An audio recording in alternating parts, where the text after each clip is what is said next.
Tonight's collection brings together 5 of the finest botanical horror stories ever written.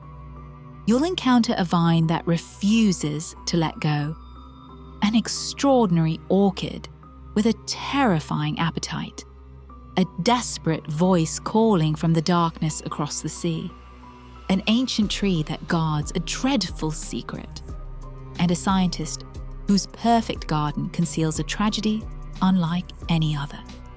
These are tales where beauty becomes menace, curiosity becomes obsession, and the natural world reveals a darker face. So dim the lights, settle in, and let the roots grow a little closer. A vine on a house. About 3 miles from the little town of Norton in Missouri, on the road leading to Maysville, stands an old house that was last occupied by a family named Harding. Since 1886, no one has lived in it, nor is anyone likely to live in it again. Time and the disfavor of persons dwelling thereabout are converting it into a rather picturesque ruin. An observer unacquainted with its history would hardly put it into the category of haunted houses. Yet, in all the region round, such is its evil reputation.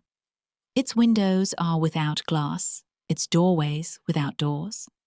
There are wide breaches in the shingle roof, and for lack of paint, the weatherboarding is a dun grey. But these unfailing signs of the supernatural are partly concealed and greatly softened by the abundant foliage of a large vine overrunning the entire structure. This vine, of a species which no botanist has ever been able to name, has an important part in the story of the house. The Harding family consisted of Robert Harding, his wife Matilda, Miss Julia Went, who was her sister, and 2 young children. Robert Harding was a silent, cold-mannered man who made no friends in the neighborhood and apparently cared to make none. He was about 40 years old, frugal and industrious, and made a living from the little farm which is now overgrown with brush and brambles. He and his sister-in-law were rather tabooed by their neighbors, who seemed to think that they were seen too frequently together. Not entirely their fault, for at these times they evidently did not challenge observation. The moral code of rural Missouri is stern and exacting. Mrs. Harding was a gentle, sad-eyed woman, lacking a left foot. At some time in 1884, it became known that she had gone to visit her mother in Iowa. That was what her husband said in reply to inquiries, and his manner of saying it did not encourage further questioning. She never came back, and 2 years later, without selling his farm or anything that was his, or appointing an agent to look after his interests, or removing his household goods, Harding, with the rest of the family, left the country. Nobody knew whither he went. Nobody at that time cared. Naturally, whatever was movable about the place soon disappeared, and the deserted house became haunted in the manner of its kind. One summer evening, 4 or 5 years later, the Reverend J. Gruber of Norton and a Maysville attorney named Hyatt met on horseback in front of the Harding place. Having business matters to discuss, they hitched their animals and, going to the house, sat on the porch to talk. Some humorous reference to the somber reputation of the place was made and forgotten as soon as uttered, and they talked of their business affairs until it grew almost dark. The evening was oppressively warm, the air stagnant. Presently, both men started from their seats in surprise. A long vine that covered half the front of the house and dangled its branches from the edge of the porch above them was visibly and audibly agitated, shaking violently in every stem and leaf. "We shall have a storm," Hyatt exclaimed. Gruber said nothing, but silently directed the others' attention to the foliage of adjacent trees, which showed no movement. Even the delicate tips of the boughs, silhouetted against the clear sky, were motionless.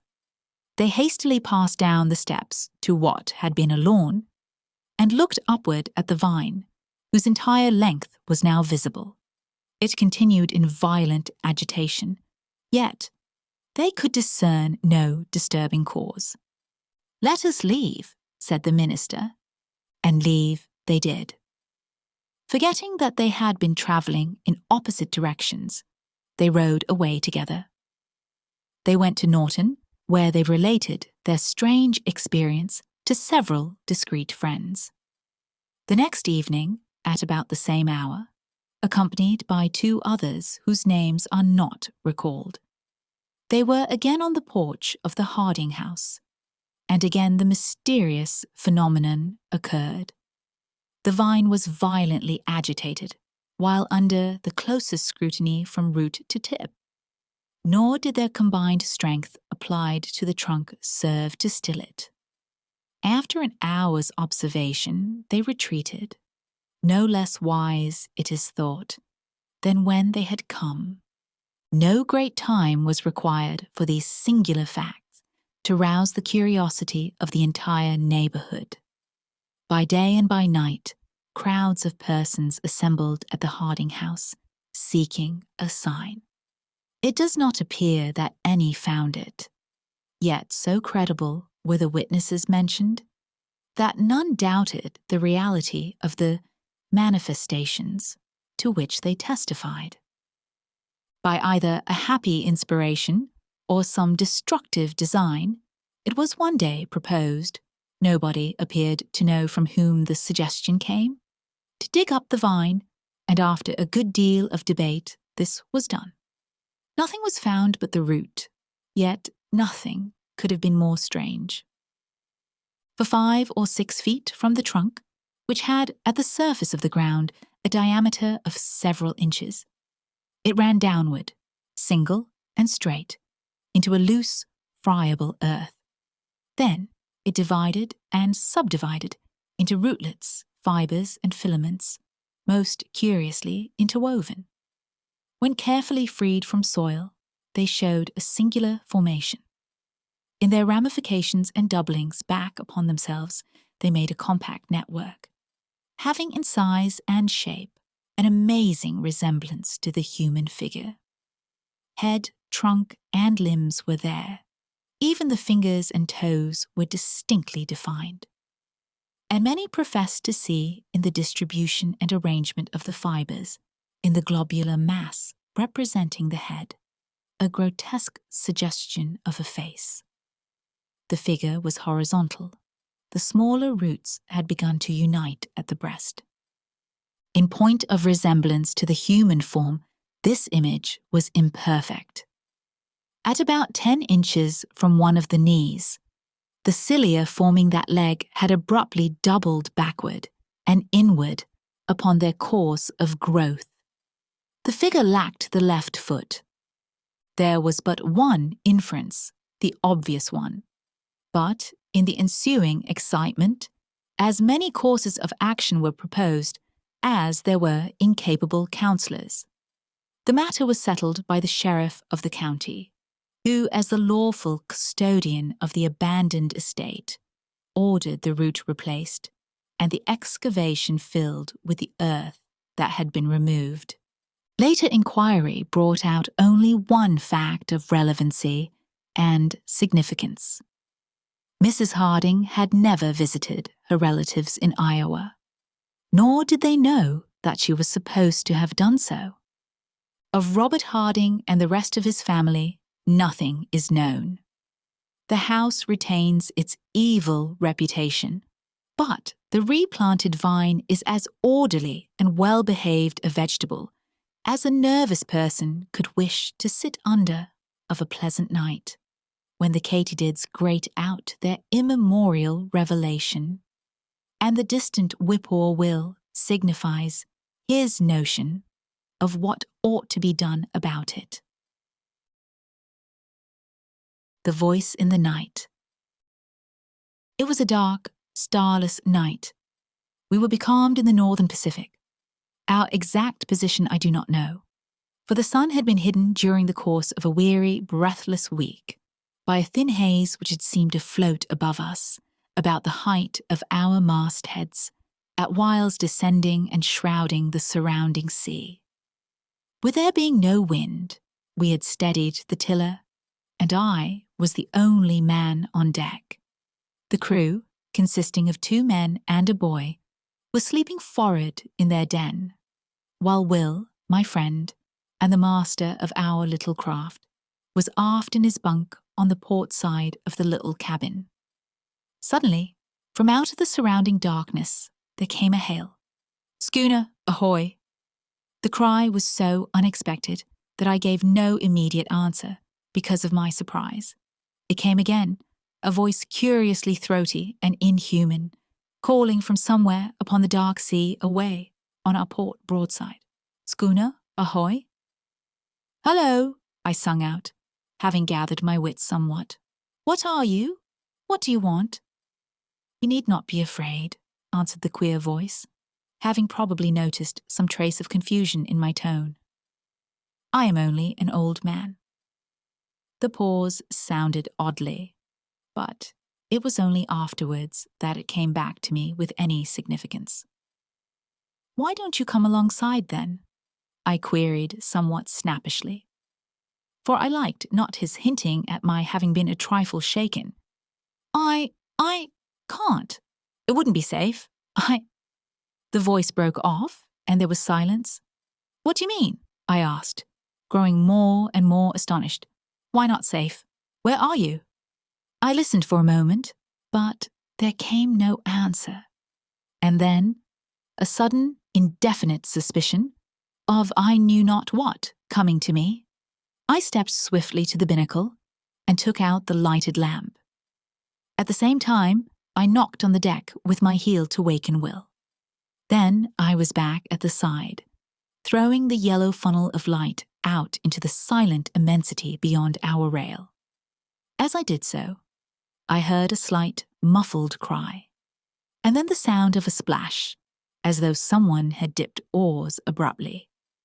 Yet, I cannot say that I saw anything with certainty, save it seemed to me that with the first flash of the light, there had been something upon the waters, where now there was nothing. "Hello there," I called. "What foolery is this?" But there came only the indistinct sounds of a boat being pulled away into the night. Then I heard Will's voice from the direction of the after scuttle. "What's up, George?" "Come here, Will," I said. "What is it?" he asked, coming across the deck. I told him the queer thing which had happened. He put several questions. Then, after a moment's silence, he raised his hands to his lips and hailed, "Boat, ahoy!" From a long distance away, there came back to us a faint reply, and my companion repeated his call. Presently, after a short period of silence, there grew on our hearing the muffled sound of oars, at which Will hailed again. This time there was a reply. "Put away the light." "I'm damned if I will," I muttered. But Will told me to do as the voice bade, and I shoved it down under the bulwarks. "Come nearer," he said, and the oar strokes continued. Then, when apparently some 6 fathoms distant, they again ceased. "Come alongside," exclaimed Will. "There's nothing to be frightened of aboard here. Promise that you will not show the light." The voice in the night. William Hope Hodgson, 2. "What's to do with you," I burst out, "that you're so infernally afraid of the light?" "Because," began the voice and stopped short. "Because what?" I asked quickly. Will put his hand on my shoulder. "Shut up a minute, old man," he said, in a low voice. "Let me tackle him." He leant more over the rail. "See here, mister," he said, "this is a pretty queer business. You coming upon us like this, right out in the middle of the blessed Pacific. How are we to know what sort of a hanky-panky trick you're up to? You say there's only one of you. How are we to know unless we get a squint at you, eh? What's your objection to the light, anyway? As he finished, I heard the noise of the oars again, and then the voice came, but now from a greater distance, and sounding extremely hopeless and pathetic. I am sorry. Sorry. I would not have troubled you, only I am hungry, and so is she. The voice died away, and the sound of the oars dipping irregularly was borne to us. Stop, sung out Will. I don't want to drive you away. Come back. We'll keep the light hidden if you don't like it. He turned to me. It's a damned queer rig, this, but I think there's nothing to be afraid of.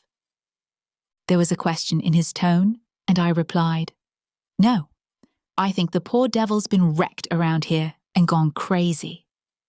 The sound of the oars drew nearer. Shove that lamp back in the binnacle, said Will.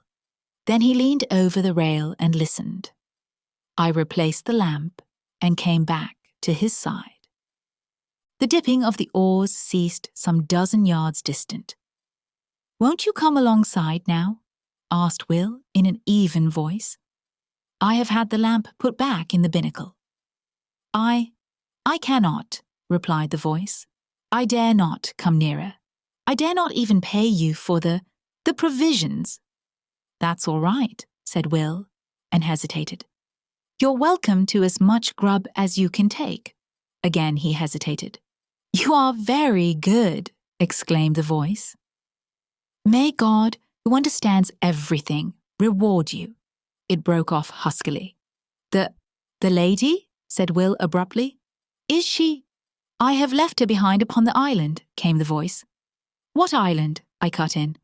I know not its name, returned the voice. I would to God, it began, and checked itself as suddenly. Could we not send a boat for her? Asked Will at this point. No, said the voice, with extraordinary emphasis. My God, no.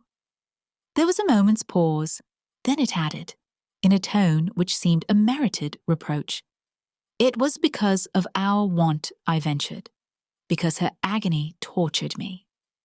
I am a forgetful brute, exclaimed Will. Just wait a minute, whoever you are, and I will bring you up something at once. In a couple of minutes he was back again, and his arms were full of various edibles. He paused at the rail. Can't you come alongside for them? He asked.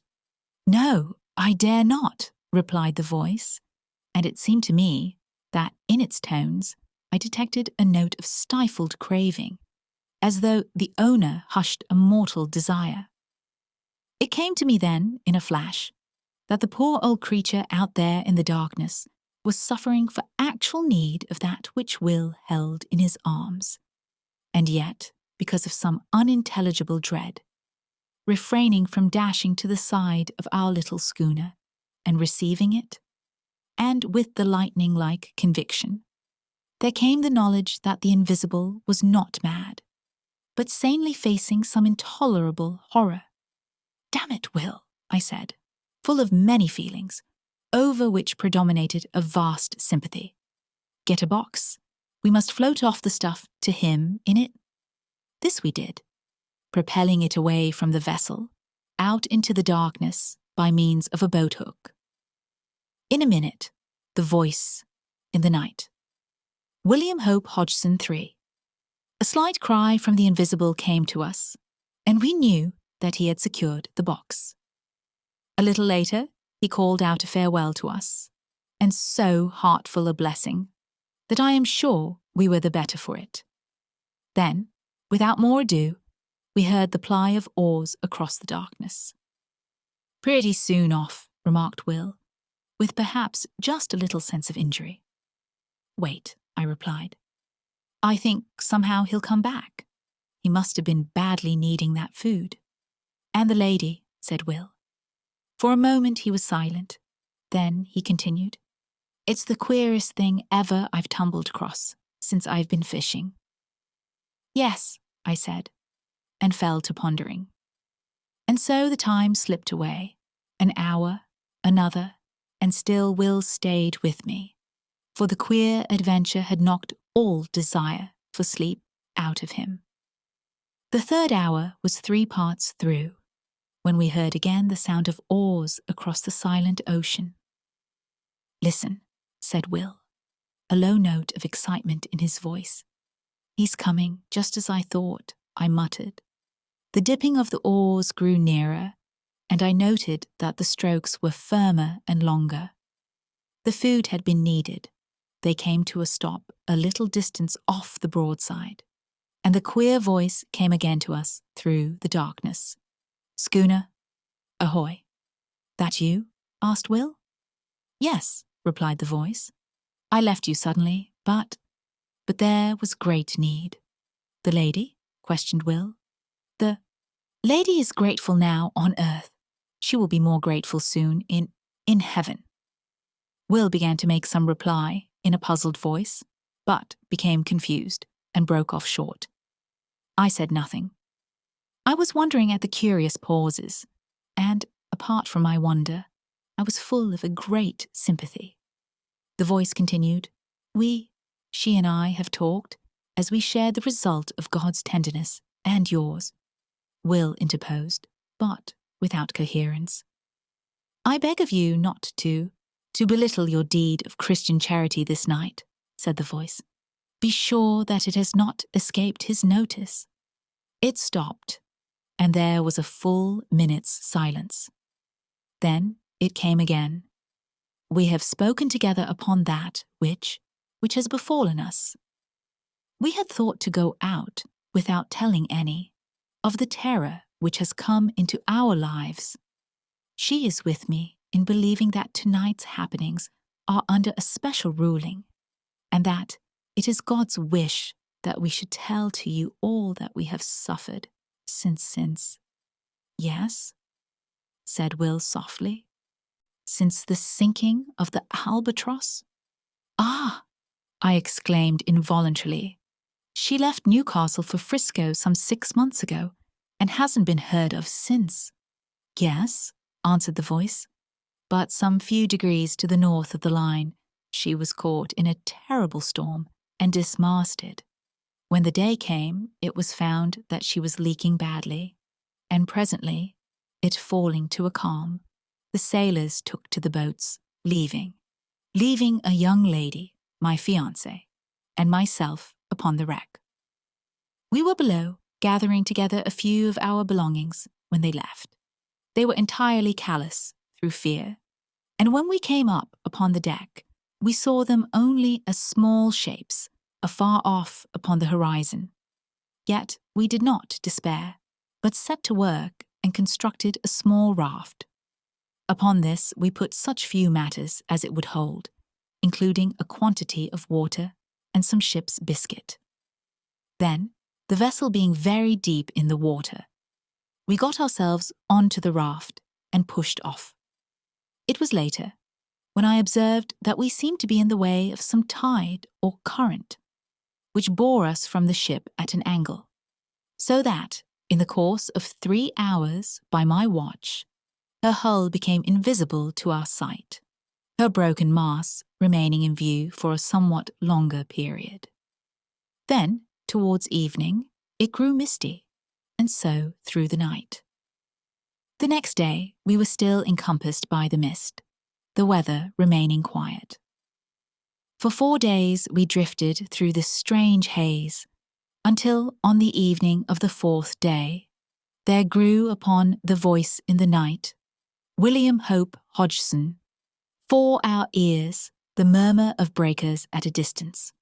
Gradually it became plainer, and, somewhat after midnight, it appeared to sound upon either hand at no very great space. The raft was raised upon a swell several times, and then we were in smooth water, and the noise of the breakers was behind. When the morning came, we found that we were in a sort of great lagoon, but of this we noticed little at the time. for close before us, through the enshrouding mist, loomed the hull of a large sailing vessel. With one accord, we fell upon our knees and thanked God, for we thought that here was an end to our perils. We had much to learn. The raft drew near to the ship, and we shouted on them to take us aboard, but none answered. Presently the raft touched against the side of the vessel, and, seeing a rope hanging downwards, I seized it and began to climb. Yet I had much ado to make my way up, because of a kind of grey, lichenous fungus which had seized upon the rope and which blotched the side of the ship lividly. I reached the rail and clambered over it onto the deck. Here I saw that the decks were covered, in great patches, with grey masses, some of them rising into nodules several feet in height. But at the time I thought less of this matter than of the possibility of there being people aboard the ship. I shouted, but none answered. Then I went to the door below the poop deck. I opened it and peered in. There was a great smell of staleness, so that I knew in a moment that nothing living was within, and with the knowledge I shut the door quickly, for I felt suddenly lonely. I went back to the side where I had scrambled up. My sweetheart was still sitting quietly upon the raft. Seeing me look down, she called up to know whether there were any aboard of the ship. I replied that the vessel had the appearance of having been long deserted, but that, if she would wait a little, I would see whether there was anything in the shape of a ladder by which she could ascend to the deck. Then we would make a search through the vessel together. A little later, on the opposite side of the decks, I found a rope side ladder. This I carried across, and a minute afterwards she was beside me. Together we explored the cabins and apartments in the after part of the ship, but nowhere was there any sign of life.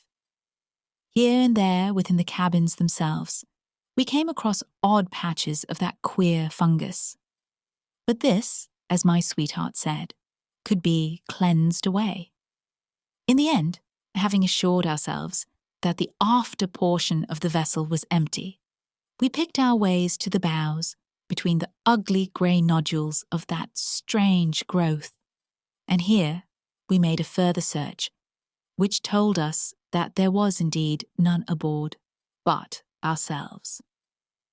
This being now beyond any doubt, we returned to the stern of the ship and proceeded to make ourselves as comfortable as possible. Together we cleared out and cleaned 2 of the cabins, and after that I made examination whether there was anything eatable in the ship. This I soon found was so, and thanked God in my heart for His goodness. In addition to this, I discovered the whereabouts of the fresh water pump, and having fixed it, I found the water drinkable, though somewhat unpleasant to the taste. For several days we stayed aboard the ship, without attempting to get to the shore. We were busily engaged in making the place habitable. Yet, even thus early, we became aware that our lot was even less to be desired than might have been imagined. For though, as a first step, we scraped away the odd patches of growth that studded the floors and walls of the cabins and saloon, yet they returned almost to their original size within the space of 24 hours, which not only discouraged us, but gave us a feeling of vague unease. Still we would not admit ourselves beaten, so set to work afresh, and not only scraped away the fungus, but soaked the places where it had been, with carbolic, a can full of which I had found in the pantry. Yet, by the end of the week, the growth had returned in full strength, and in addition, it had spread to other places, as though our touching it had allowed germs from it to travel elsewhere. On the 7th morning, my sweetheart woke to find a small patch of it growing on her pillow, close to her face. At that, she came to me, so soon as she could get her garments upon her. I was in the galley at the time lighting the fire for breakfast. "Come here, John," she said, and led me aft. When I saw the thing upon her pillow, I shuddered, and then and there we agreed to go right out of the ship and see whether we could not fare to make ourselves more comfortable ashore. Hurriedly we gathered together our few belongings, and even among these I found that the fungus had been at work. For one of her shawls had a little lump of it growing near one edge.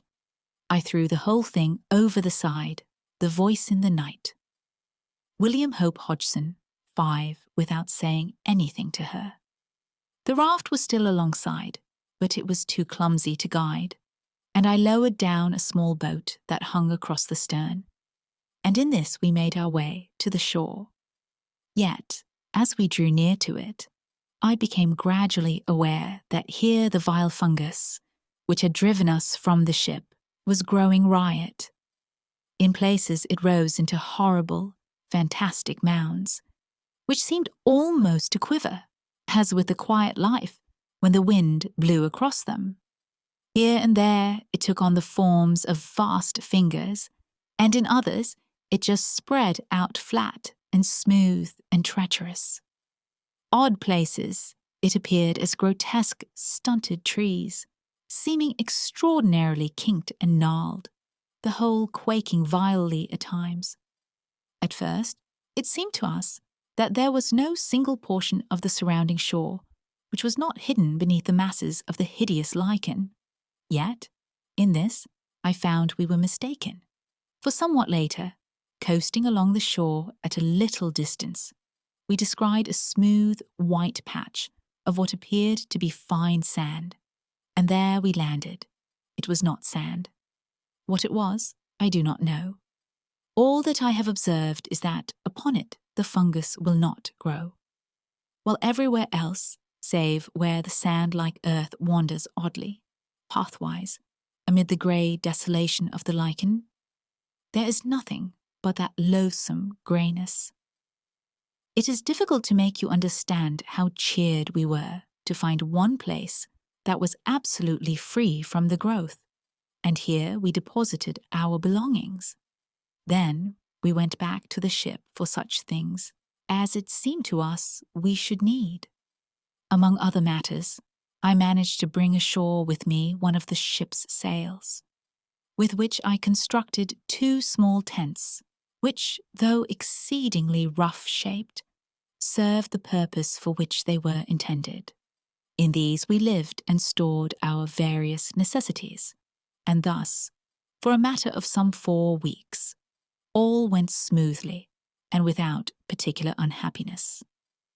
Indeed, I may say with much of happiness, for we were together. It was on the thumb of her right hand that the growth first showed. It was only a small circular spot, much like a little grey mole. My God, how the fear leapt to my heart when she showed me the place.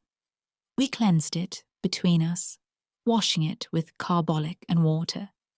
In the morning of the following day, she showed her hand to me again. The grey, warty thing had returned. For a little while, we looked at one another in silence.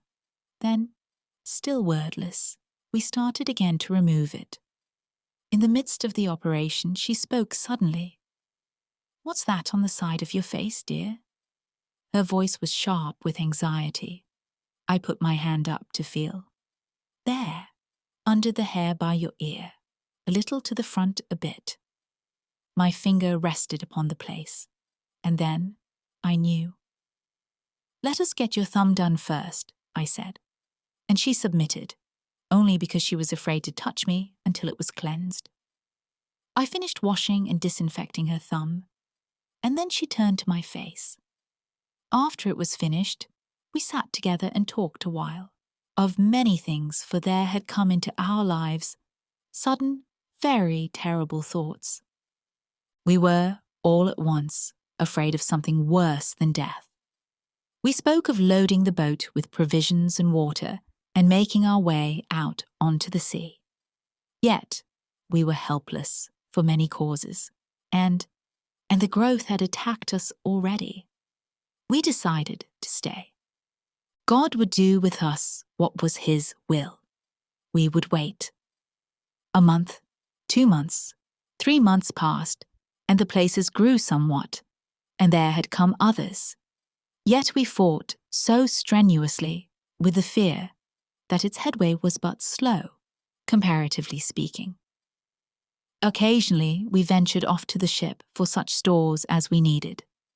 There we found that the fungus grew persistently. One of the nodules on the main deck became soon as high as my head. We had now given up all thought or hope of leaving the island. We had realized that it would be unallowable to go among healthy humans with the things from which we were suffering.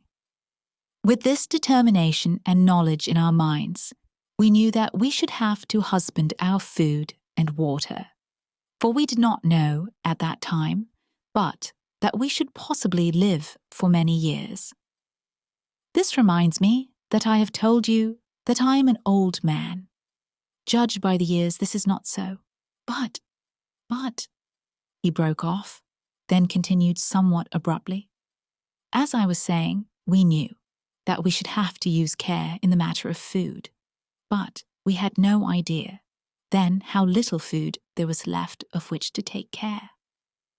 It was a week later that I made the discovery that all the other bread tanks, which I had supposed full, were empty, and that, beyond odd tins of vegetables and meat, and some other matters, we had nothing on which to depend but the bread in the tank which I had already opened. After learning this, I bestirred myself to do what I could, and set to work at fishing in the lagoon, but with no success. At this, I was somewhat inclined to feel desperate, until the thought came to me to try outside the lagoon. The voice in the night, William Hope Hodgson, 6 in the open sea. Here, at times, I caught odd fish, but so infrequently that they proved of but little help in keeping us from the hunger which threatened. It seemed to me that our deaths were likely to come by hunger, and not by the growth of the thing which had seized upon our bodies. We were in this state of mind when the 4th month wore out, when I made a very horrible discovery. One morning, a little before midday, I came off from the ship with a portion of the biscuits which were left. In the mouth of her tent, I saw my sweetheart sitting, eating something. "What is it, my dear?" I called out as I leapt ashore. Yet, on hearing my voice, she seemed confused, and turning, slyly, threw something towards the edge of the little clearing. It fell short, and a vague suspicion having arisen within me, I walked across and picked it up. It was a piece of the grey fungus. As I went to her with it in my hand, she turned deadly pale, then rose red. I felt strangely dazed and frightened. My dear," I said, and could say no more. Yet at words she broke down and cried bitterly. Gradually, as she calmed, I got from her the news that she had tried it the preceding day, and liked it. I got her to promise on her knees not to touch it again, however great our hunger. After she had promised, she told me that the desire for it had come suddenly, and that, until the moment of desire, she had experienced nothing towards it but the most extreme repulsion. Later in the day, feeling strangely restless and much shaken with the thing which I had discovered, I made my way along one of the twisted paths, formed by the white, sand-like substance, which led among the fungoid growth. I had, once before, ventured along there, but not to any great distance. This time, being involved in perplexing thought, I went much further than hitherto. Suddenly, I was called to myself by a queer hoarse sound on my left. Turning quickly, I saw that there was movement among an extraordinarily shaped mass of fungus close to my elbow. It was swaying uneasily, as though it possessed life of its own. Abruptly, as I stared, the thought came to me that the thing had a grotesque resemblance to the figure of a distorted human creature. Even as the fancy flashed into my brain, there was a slight, sickening noise of tearing, and I saw that one of the branch-like arms was detaching itself from the surrounding grey masses and coming towards me. The head of the thing, a shapeless grey ball, inclined in my direction. I stood stupidly, and the vile arm brushed across my face. I gave out a frightened cry and ran back a few paces. There was a sweetish taste upon my lips where the thing had touched me. I licked them and was immediately filled with an inhuman desire. I turned and seized a mass of the fungus, then more and more. I was insatiable. In the midst of devouring, the remembrance of the morning's discovery swept into my mazed brain. It was sent by God. I dashed the fragment I held to the ground. Then, utterly wretched and feeling a dreadful guiltiness, I made my way back to the little encampment. I think she knew, by some marvellous intuition which love must have given, so soon as she set eyes on me. Her quiet sympathy made it easier for me, and I told her of my sudden weakness, yet omitted to mention the extraordinary thing which had gone before. I desired to spare her all unnecessary terror. But, for myself, I had added an intolerable knowledge, to breed an incessant terror in my brain, for I doubted not but that I had seen the end of one of those men who had come to the island in the ship in the lagoon, and in that monstrous ending I had seen our own. Thereafter we kept from the abominable food, though the desire for it had entered into our blood. Yet our drear punishment was upon us, for day by day, with monstrous rapidity, the fungoid growth took hold of our poor bodies. Nothing we could do would check it materially, and so, we who had been humans became, well, it matters less each day, only we had been man and maid. And day by day the fight is more dreadful, to withstand the hunger lust for the terrible lichen. A week ago, we ate the last of the biscuit, and since that time I have caught 3 fish. I was out here fishing tonight, when your schooner drifted upon me out of the mist. I hailed you, you know the rest, and may God, out of his great heart, bless you for your goodness to a couple of poor outcast souls. There was the dip of an oar, another. Then the voice came again, and for the last time, sounding through the slight surrounding mist, ghostly and mournful. God bless you. Goodbye. The voice in the night. William Hope Hodgson, 7. Goodbye, we shouted together, hoarsely, our hearts full of many emotions. I glanced about me. I became aware that the dawn was upon us. The sun flung a stray beam across the hidden sea, pierced the mist dully, and lit up the receding boat with a gloomy fire. Indistinctly, I saw something nodding between the oars. I thought of a sponge, a great grey nodding sponge. The oars continued to ply. They were grey, as was the boat, and my eyes searched a moment vainly for the conjunction of hand and oar. My gaze flashed back to the head. It nodded forward as the oars went backward for the stroke.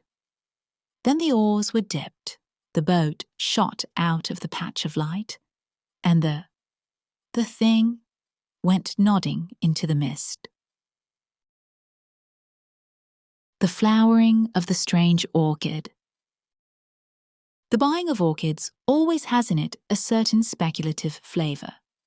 You have, before you, the brown shriveled lump of tissue, and for the rest you must trust your judgment, or the auctioneer, or your good luck, as your taste may incline. The plant may be moribund or dead, or it may be just a respectable purchase, fair value for your money, or perhaps for the thing has happened again and again. There slowly unfolds before the delighted eyes of the happy purchaser, day after day, some new variety, some novel richness, a strange twist of the labellum, or some subtler coloration or unexpected mimicry. Pride, beauty, and profit blossom together on one delicate green spike, and it may be even immortality. For the new miracle of nature may stand in need of a new specific name, and what so convenient as that of its discoverer? John Smithia. There have been worse names.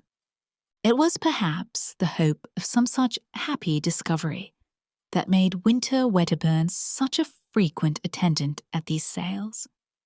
That hope, and also, maybe, the fact that he had nothing else of the slightest interest to do in the world. He was a shy, lonely, rather ineffectual man, provided with just enough income to keep off the spur of necessity, and not enough nervous energy to make him seek any exacting employments. He might have collected stamps or coins, or translated Horace, or bound books, or invented new species of diatoms. But, as it happened, he grew orchids, and had one ambitious little hothouse. "I have a fancy," he said over his coffee, "that something is going to happen to me today." He spoke as he moved and thought, slowly. "Oh, don't say that," said his housekeeper, who was also his remote cousin. For something happening was a euphemism that meant only one thing to her. "You misunderstand me. I mean nothing unpleasant. Though what I do mean, I scarcely know. Today," he continued after a pause, "Peters are going to sell a batch of plants from the Andamans and the Indies. I shall go up and see what they have. It may be I shall buy something good unawares. That may be it." He passed his cup for his second cupful of coffee. "Are these the things collected by that poor young fellow you told me of the other day?" asked his cousin, as she filled his cup. "Yes," he said, and became meditative over a piece of toast. "Nothing ever does happen to me," he remarked presently, beginning to think aloud. "I wonder why. Things enough happen to other people. There is Harvey. Only the other week. On Monday he picked up sixpence. On Wednesday his chicks all had the staggers. On Friday his cousin came home from Australia, and on Saturday he broke his ankle. What a whirl of excitement compared to me. "I think I would rather be without so much excitement," said his housekeeper. "It can't be good for you." "I suppose it's troublesome. Still, you see, nothing ever happens to me. When I was a little boy, I never had accidents. I never fell in love as I grew up. Never married. I wonder how it feels to have something happen to you. Something really remarkable. That orchid collector was only 36, 20 years younger than myself, when he died, and he had been married twice and divorced once. He had had malarial fever 4 times, and once he broke his thigh. He killed a Malay once, and once he was wounded by a poisoned dart. And in the end, he was killed by jungle leeches. It must have all been very troublesome, but then it must have been very interesting, you know, except, perhaps, the leeches." "I am sure it was not good for him," said the lady with conviction. "Perhaps not." And then Wedderburn looked at his watch. 23 minutes past 8. I am going up by the 11:45 train, so that there is plenty of time. I think I shall wear my alpaca jacket. It is quite warm enough. And my grey felt hat and brown shoes. I suppose. He glanced out of the window at the serene sky and sunlit garden, and then nervously at his cousin's face. I think you had better take an umbrella if you are going to London, she said in a voice that admitted of no denial. There's all between here and the station coming back. When he returned, he was in a state of mild excitement. He had made a purchase. It was rare that he could make up his mind quickly enough to buy, but this time he had done so. There are vandas, he said, and a dendrobe and some peleonophis. He surveyed his purchases lovingly as he consumed his soup. They were laid out on the spotless tablecloth before him, and he was telling his cousin all about them as he slowly meandered through his dinner. It was his custom to live all his visits to London over again in the evening, for her and his own entertainment. I knew something would happen today, and I have bought all these. Some of them, I feel sure. Do you know that some of them will be remarkable? I don't know how it is, but I feel just as sure as if someone had told me that some of these will turn out remarkable. That one, he pointed to a shriveled rhizome, was not identified. It may be a paleonophis, or it may not. It may be a new species, or even a new genus. And it was the last that poor Batten ever collected. I don't like the look of it, said his housekeeper. It's such an ugly shape. To me, it scarcely seems to have a shape. I don't like those things that stick out, said his housekeeper. It shall be put away in a pot tomorrow. It looks, said the housekeeper, like a spider shamming dead. Wedderburn smiled and surveyed the root with his head on one side. It is certainly not a pretty lump of stuff, but you can never judge of these things from their dry appearance. It may turn out to be a very beautiful orchid indeed. How busy I shall be tomorrow. I must see tonight just exactly what to do with these things, and tomorrow I shall set to work. They found poor Batten lying dead, or dying, in a mangrove swamp. I forget which, he began again presently, with one of these very orchids crushed up under his body. He had been unwell for some days with some kind of native fever, and I suppose he fainted. These mangrove swamps are very unwholesome. Every drop of blood, they say, was taken out of him by the jungle leeches. It may be that very plant that cost him his life to obtain. I think none the better of it for that. Men must work, though women may weep, said Wedderburn, with profound gravity. Fancy dying away from every comfort in a nasty swamp. Fancy being ill of fever with nothing to take but chlorodyne and quinine.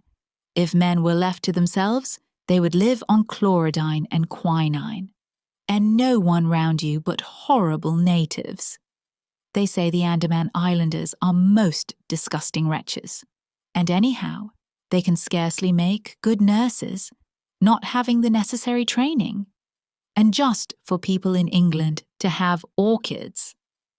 I don't suppose it was comfortable, but some men seem to enjoy that kind of thing, said Wedderburn. Anyhow, the natives of his party were sufficiently civilized to take care of all his collection, until his colleague, who was an ornithologist, came back again from the interior. Though they could not tell the species of the orchid, and had let it wither, and it makes these things more interesting. It makes them disgusting. I should be afraid of some of the malaria clinging to them. And just think, there has been a dead body lying across that ugly thing. I never thought of that before. There, I declare I cannot eat another mouthful of dinner. I will take them off the table if you like, and put them in the window seat. I can see them just as well there. The next few days, he was indeed singularly busy in his steamy little hothouse, fussing about with charcoal, lumps of teak, moss, and all the other mysteries of the orchid cultivator. He considered he was having a wonderfully eventful time. In the evening, he would talk about these new orchids to his friends, and over again, he reverted to his expectation of something strange. Several of the vandas and the dendrobium died under his care, but presently the strange orchid began to show signs of life. He was delighted and took his housekeeper right away from jam making to see it at once, directly he made the discovery. "That is a bud," he said, "and presently there will be a lot of leaves there, and those little things coming out here are aerial rootlets. They look to me like little white fingers poking out of the brown," said his housekeeper. "I don't like them." "Why not?" "I don't know. They look like fingers trying to get at you. I can't help my likes and dislikes." "I don't know for certain, but I don't think there are any orchids I know that have aerial rootlets quite like that. It may be my fancy, of course. You see, they are a little flattened at the ends." "I don't like 'em," said his housekeeper, suddenly shivering and turning away. "I know it's very silly of me, and I'm very sorry, particularly as you like the thing so much. But I can't help thinking of that corpse. But it may not be that particular plant. That was merely a guess of mine." His housekeeper shrugged her shoulders. "Anyhow, I don't like it," she said. Wedderburn felt a little hurt at her dislike to the plant, but that did not prevent his talking to her about orchids generally, and this orchid in particular, whenever he felt inclined. "There are such queer things about orchids," he said one day, "such possibilities of surprises. You know, Darwin studied their fertilization and showed that the whole structure of an ordinary orchid flower was contrived in order that moths might carry the pollen from plant to plant. Well, it seems that there are lots of orchids, known the flower of which cannot possibly be used for fertilization in that way. Some of the cypripediums, for instance. There are no insects known that can possibly fertilize them, and some of them have never been found with seed. But how do they form new plants? By runners and tubers and that kind of outgrowth. That is easily explained. The puzzle is, what are the flowers for? Very likely, he added, my orchid may be something extraordinary in that way. If so, I shall study it. I have often thought of making researches as Darwin did, but hitherto I have not found the time, or something else has happened to prevent it. The leaves are beginning to unfold now. I do wish you would come and see them." But she said that the orchid house was so hot, it gave her the headache. She had seen the plant once again, and the aerial rootlets, which were now, some of them, more than a foot long, had unfortunately reminded her of tentacles reaching out after something. And they got into her dreams, growing after her with incredible rapidity, so that she had settled to her entire satisfaction that she would not see that plant again, and Wedderburn had to admire its leaves alone. They were of the ordinary broad form, and a deep, glossy green, with splashes and dots of deep red towards the base. He knew of no other leaves quite like them. The plant was placed on a low bench near the thermometer, and close by was a simple arrangement by which a tap dripped on the hot water pipes and kept the air steamy.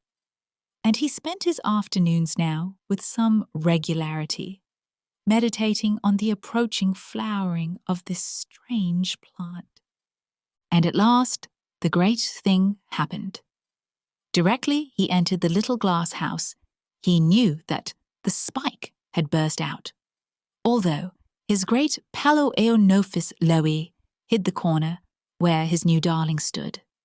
There was a new odour in the air, a rich, intensely sweet scent that overpowered every other in that crowded, steaming little greenhouse.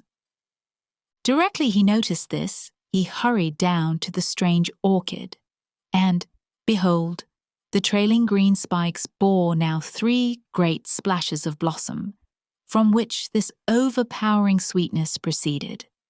He stopped before them in an ecstasy of admiration. The flowers were white, with streaks of golden orange upon the petals. The heavy labellum was coiled into an intricate projection, and a wonderful bluish purple mingled there with the gold. He could see at once that the genus was altogether a new one, and the insufferable scent. How hot the place was! The blossoms swam before his eyes. He would see if the temperature was right. He made a step towards the thermometer. Suddenly, everything appeared unsteady. The bricks on the floor were dancing up and down. Then the white blossoms, the green leaves behind them, the whole greenhouse seemed to sweep sideways, and then in a curve upward. At 4:30, his cousin made the tea, according to their invariable custom. But Wedderburn did not come in for his tea. "He is worshipping that horrid orchid," she told herself, and waited 10 minutes. His watch must have stopped. I will go and call him. She went straight to the hothouse and, opening the door, called his name. There was no reply. She noticed that the air was very close and loaded with an intense perfume. Then she saw something lying on the bricks between the hot water pipes. For a minute, perhaps, she stood motionless. He was lying, face upward, at the foot of the strange orchid. The tentacle-like aerial rootlets no longer swayed freely in the air, but were crowded together, a tangle of grey ropes and stretched tight, with their ends closely applied to his chin and neck and hands. She did not understand. Then she saw, from under one of the exultant tentacles upon his cheek, there trickled a little thread of blood. With an inarticulate cry, she ran towards him and tried to pull him away from the leech-like suckers. She snapped 2 of these tentacles, and their sap dripped red. Then the overpowering scent of the blossom began to make her head reel. How they clung to him! She tore at the tough ropes, and he and the white inflorescence swam about her. She felt she was fainting, knew she must not. She left him and hastily opened the nearest door, and, after she had panted for a moment in the fresh air, she had a brilliant inspiration. She caught up a flower pot and smashed in the windows at the end of the greenhouse. Then she re-entered. She tugged now with renewed strength at Wedderburn's motionless body and brought the strange orchid crashing to the floor. It still clung with the grimmest tenacity to its victim. In a frenzy, she lugged it and him into the open air. Then she thought of tearing through the sucker rootlets one by one, and in another minute she had released him and was dragging him away from the horror. He was white and bleeding from a dozen circular patches. The odd job man was coming up the garden, amazed at the smashing of glass, and saw her emerge, hauling the inanimate body with red-stained hands. For a moment he thought impossible things. "Bring some water," she cried, and her voice dispelled his fancies. When, with unnatural alacrity, he returned with the water, he found her weeping with excitement, and with Wedderburn's head upon her knee, wiping the blood from his face. "What's the matter?" said Wedderburn, opening his eyes feebly and closing them again at once. "Go and tell Annie to come out here to me, and then go for Dr. Haddon at once," she said, to the odd job man so soon as he brought the water, and added, seeing he hesitated, "I will tell you all about it when you come back." Presently, Wedderburn opened his eyes again, and, seeing that he was troubled by the puzzle of his position, she explained to him, "You fainted in the hothouse." "And the orchid?" "I will see to that," she said. Wedderburn had lost a good deal of blood, but beyond that he had suffered no very great injury. They gave him brandy mixed with some pink extract of meat and carried him upstairs to bed. His housekeeper told her incredible story in fragments to Dr. Haddon. "Come to the Orchid house and see," she said. The cold outer air was blowing in through the open door, and the sickly perfume was almost dispelled. Most of the torn aerial rootlets lay already withered amidst a number of dark stains upon the bricks. The stem of the inflorescence was broken by the fall of the plant, and the flowers were growing limp and brown at the edges of the petals. The doctor stooped towards it, then saw that one of the aerial rootlets still stirred feebly, and hesitated. The next morning, the strange orchid still lay there, black now and putrescent. The door banged intermittently in the morning breeze, and all the array of Wedderburn's orchids was shriveled and prostrate. But Wedderburn himself was bright and garrulous upstairs in the glory of his strange adventure. The Ash Tree. Everyone who has travelled over eastern England knows the smaller country houses with which it is studded. The rather dank little buildings, usually in the Italian style, surrounded with parks of some 80 to 100 acres. For me, they have always had a very strong attraction.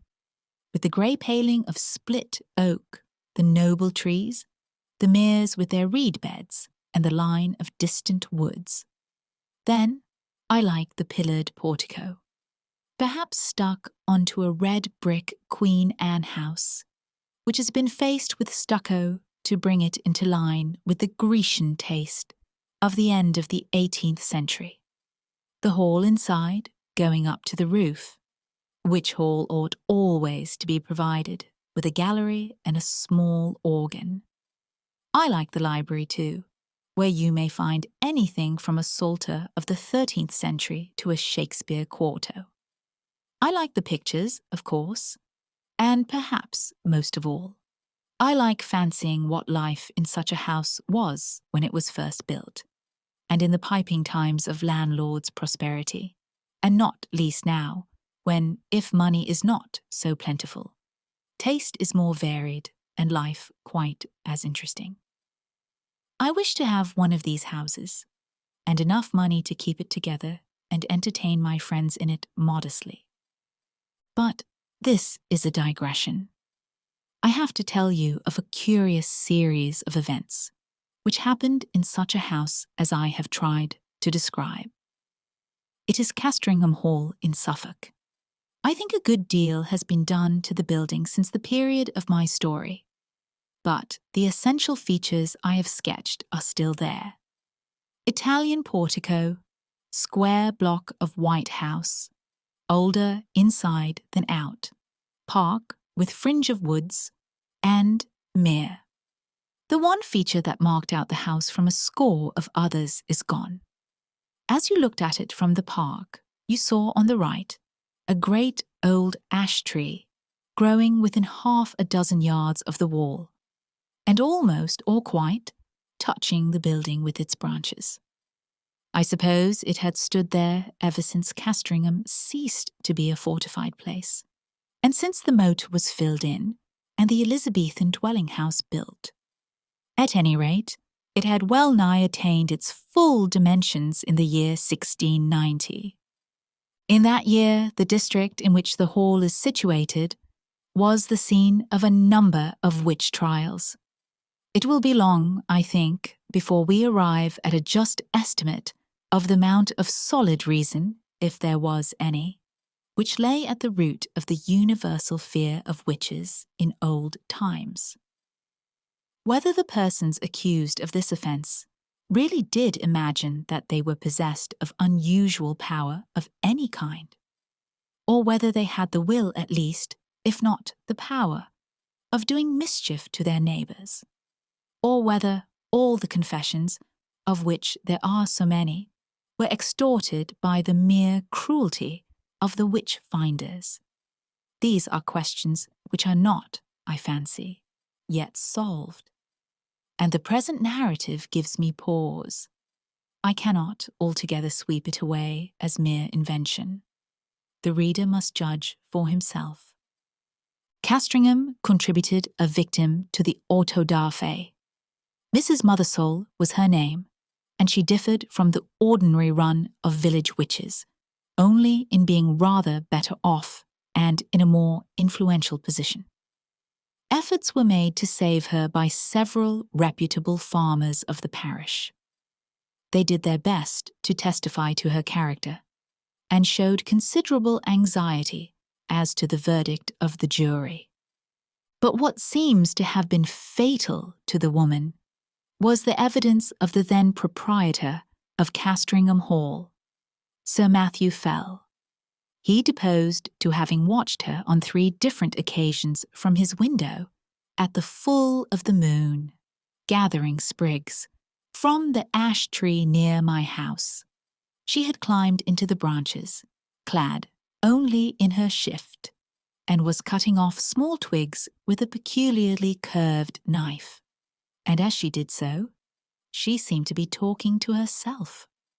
On each occasion, Sir Matthew had done his best to capture the woman, but she had always taken alarm at some accidental noise he had made, and all he could see when he got down to the garden was a hare running across the path in the direction of the village. On the 3rd night, he had been at the pains to follow at his best speed, and had gone straight to Mrs. Mothersole's house, but he had had to wait a quarter of an hour battering at her door, and then she had come out very cross, and apparently very sleepy, as if just out of bed, and he had no good explanation to offer of his visit. Mainly on this evidence, though there was much more of a less striking and unusual kind from other parishioners. Mrs. Mothersole was found guilty and condemned to die. She was hanged a week after the trial, with 5 or 6 more unhappy creatures, at Bury St. Edmunds. Sir Matthew Fell, then Deputy Sheriff, was present at the execution. It was a damp, drizzly March morning when the cart made its way up the rough grass hill outside Northgate where the gallows stood. The other victims were apathetic or broken down with misery, but Mrs. Mothersole was, as in life, so in death, of a very different temper. Her poisonous rage, as a reporter of the time puts it, did so work upon the bystanders, yea, even upon the hangman, that it was constantly affirmed of all that saw her that she presented the living aspect of a mad Devil. Yet she offered no resistance to the officers of the law. Only she looked upon those that laid hands upon her with so direful and venomous an aspect, that, as one of them afterwards assured me, the mere thought of it preyed inwardly upon his mind for 6 months after. However, all that she is reported to have said was the seemingly meaningless words, "There will be guests at the hall," which she repeated more than once in an undertone. Sir Matthew Fell was not unimpressed by the bearing of the woman. He had some talk upon the matter with the vicar of his parish, with whom he travelled home after the assize business was over. His evidence at the trial had not been very willingly given. He was not specially infected with the witch-finding mania, but he declared, then and afterwards, that he could not give any other account of the matter than that he had given, and that he could not possibly have been mistaken as to what he saw.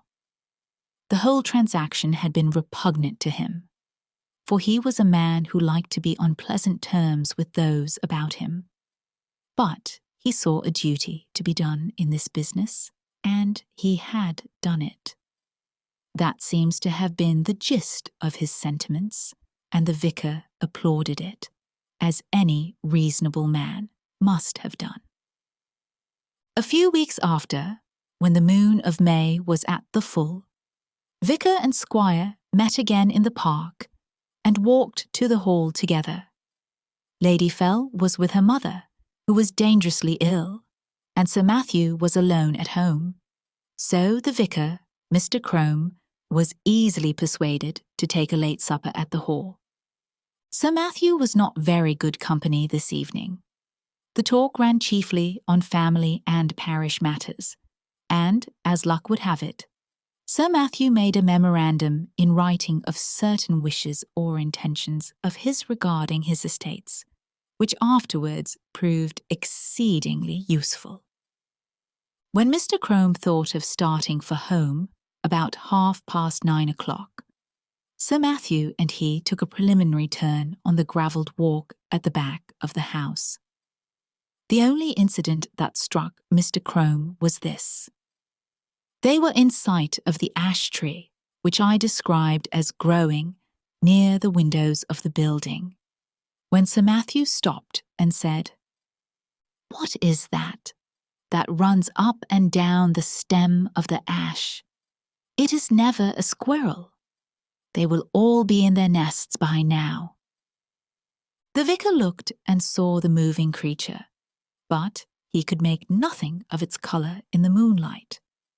The sharp outline, however, seen for an instant, was imprinted on his brain, and he could have sworn, he said, though it sounded foolish, that, squirrel or not, it had more than 4 legs. Still, not much was to be made of the momentary vision, and the two men parted. They may have met since then, but it was not for a score of years.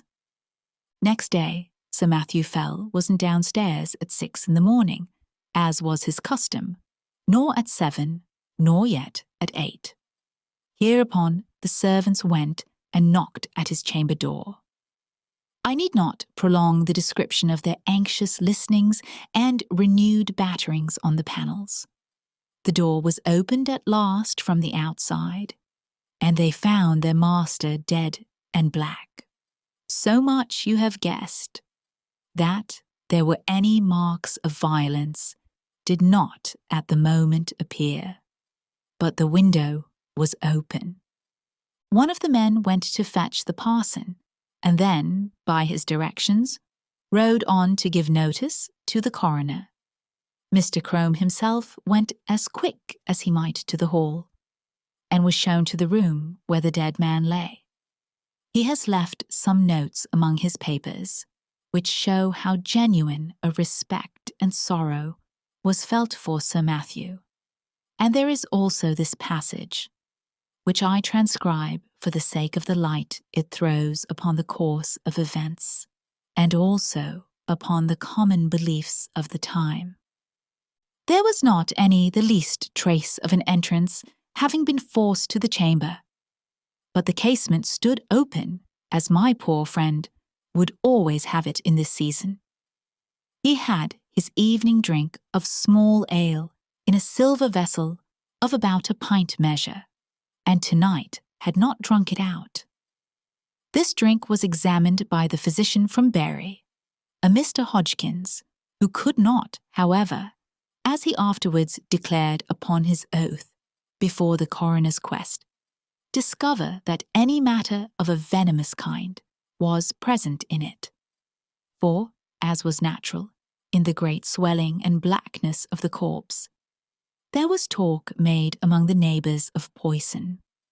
The body was very much disordered as it laid in the bed, being twisted after so extreme a sort as gave too probable conjecture that my worthy friend and patron had expired in great pain and agony, and what is as yet unexplained, and to myself the argument of some horrid and artful design in the perpetrators of this barbarous murder, was this, that the women which were entrusted with the laying out of the corpse and washing it, being both sad persons and very well respected in their mournful profession, came to me in a great pain and distress both of mind and body, saying, what was indeed confirmed upon the first view, that they had no sooner touched the breast of the corpse with their naked hands than they were sensible of a more than ordinary violent smart and aching in their palms, which with their whole forearms in no long time swelled so immoderately, the pain still continuing, that, as afterwards proved, during many weeks they were forced to lay by the exercise of their calling, and yet no mark seen on the skin. Upon hearing this, I sent for the physician, who was still in the house, and we made as careful a proof as we were able by the help of a small magnifying lens of crystal of the condition of the skin on this part of the body, but could not detect with the instrument we had any matter of importance beyond a couple of small punctures or pricks, which we then concluded were the spots by which the poison might be introduced, remembering that ring of Pope Borgia, with other known specimens of the horrid art of the Italian poisoners of the last age. So much is to be said of the symptoms seen on the corpse. As to what I am to add, it is merely my own experiment, and to be left to posterity to judge whether there be anything of value therein. There was on the table by the bedside a Bible of the small size, in which my friend, punctual as in matters of less moment, so in this more weighty one, used nightly, and upon his first rising, to read a set portion, and I, taking it up, not without a tear, duly paid to him, which from the study of this poorer adumbration was now passed to the contemplation of its great original, it came into my thoughts, as at such moments of helplessness we are prone to catch at any the least glimmer that makes promise of light, to make trial of that old and by many accounted superstitious practice of drawing the swords, of which a principal instance, in the case of his late sacred majesty, the blessed martyr King Charles and my Lord Falkland, was now much talked of. I must needs admit that by my trial not much assistance was afforded me. Yet, as the cause and origin of these dreadful events may hereafter be searched out, I set down the results. In the case, it may be found that they pointed the true quarter of the mischief to a quicker intelligence than my own. I made, then, 3 trials, opening the book and placing my finger upon certain words, which gave in the first these words from Luke 13:7, cut it down. In the second, Isaiah 13:20, it shall never be inhabited. And upon the third experiment, Job 39:30, her young ones also suck up blood. This is all that need be quoted from Mr. Crome's papers. Sir Matthew Fell was duly coffined and laid into the earth, and his funeral sermon, preached by Mr. Crome on the following Sunday, has been printed under the title of The Unsearchable Way, or England's Danger and the Malicious Dealings of Antichrist, it being the vicar's view, as well as that most commonly held in the neighbourhood, that the squire was the victim of a recrudescence of the popish plot. His son, Sir Matthew II, succeeded to the title and estates, and so ends the first act of the Castringham tragedy. It is to be mentioned, though the fact is not surprising, that the new baronet did not occupy the room in which his father had died, nor indeed was it slept in by anyone but an occasional visitor during the whole of his occupation. He died in 1735, and I do not find that anything particular marked his reign, save a curiously constant mortality among his cattle and livestock in general, which showed a tendency to increase slightly as time went on. Those who are interested in the details will find a statistical account in a letter to the Gentleman's Magazine of 1772, which draws the facts from the baronet's own papers. He put an end to it at last by a very simple expedient, that of shutting up all his beasts in sheds at night, and keeping no sheep in his park, for he had noticed that nothing was ever attacked that spent the night indoors. After that, the disorder confined itself to wild birds and beasts of chase. But as we have no good account of the symptoms, and as all-night watching was quite unproductive of any clue, I do not dwell on what the Suffolk farmers called the Castringham sickness. The second Sir Matthew died in 1735, as I said, and was duly succeeded by his son, Sir Richard. It was in his time that the great family pew was built out on the north side of the parish church. So large were the squire's ideas that several of the graves on that unhallowed side of the building had to be disturbed to satisfy his requirements. Among them was that of Mrs. Mothersole, the position of which was accurately known, thanks to a note on a plan of the church and yard, both made by Mr. Crome. A certain amount of interest was excited in the village when it was known that the famous witch, who was still remembered by a few, was to be exhumed, and the feeling of surprise and indeed disquiet was very strong when it was found that, though her coffin was fairly sound and unbroken, there was no trace whatever inside it of body, bones, or dust. Indeed, it is a curious phenomenon, for at the time of her burying no such things were dreamt of as resurrection, men, and it is difficult to conceive any rational motive for stealing a body otherwise than for the uses of the dissecting room. The incident revived for a time all the stories of witch trials and of the exploits of the witches, dormant for 40 years, and Sir Richard's orders that the coffin should be burnt were thought by a good many to be rather foolhardy, though they were duly carried out. Sir Richard was a pestilent innovator, it is certain. Before his time the hall had been a fine block of the mellowest red brick, but Sir Richard had travelled in Italy and become infected with the Italian taste, and having more money than his predecessors, he determined to leave an Italian palace where he had found an English house. So, stucco and ashlar masked the brick, Some indifferent Roman marbles were planted about in the entrance hall and gardens.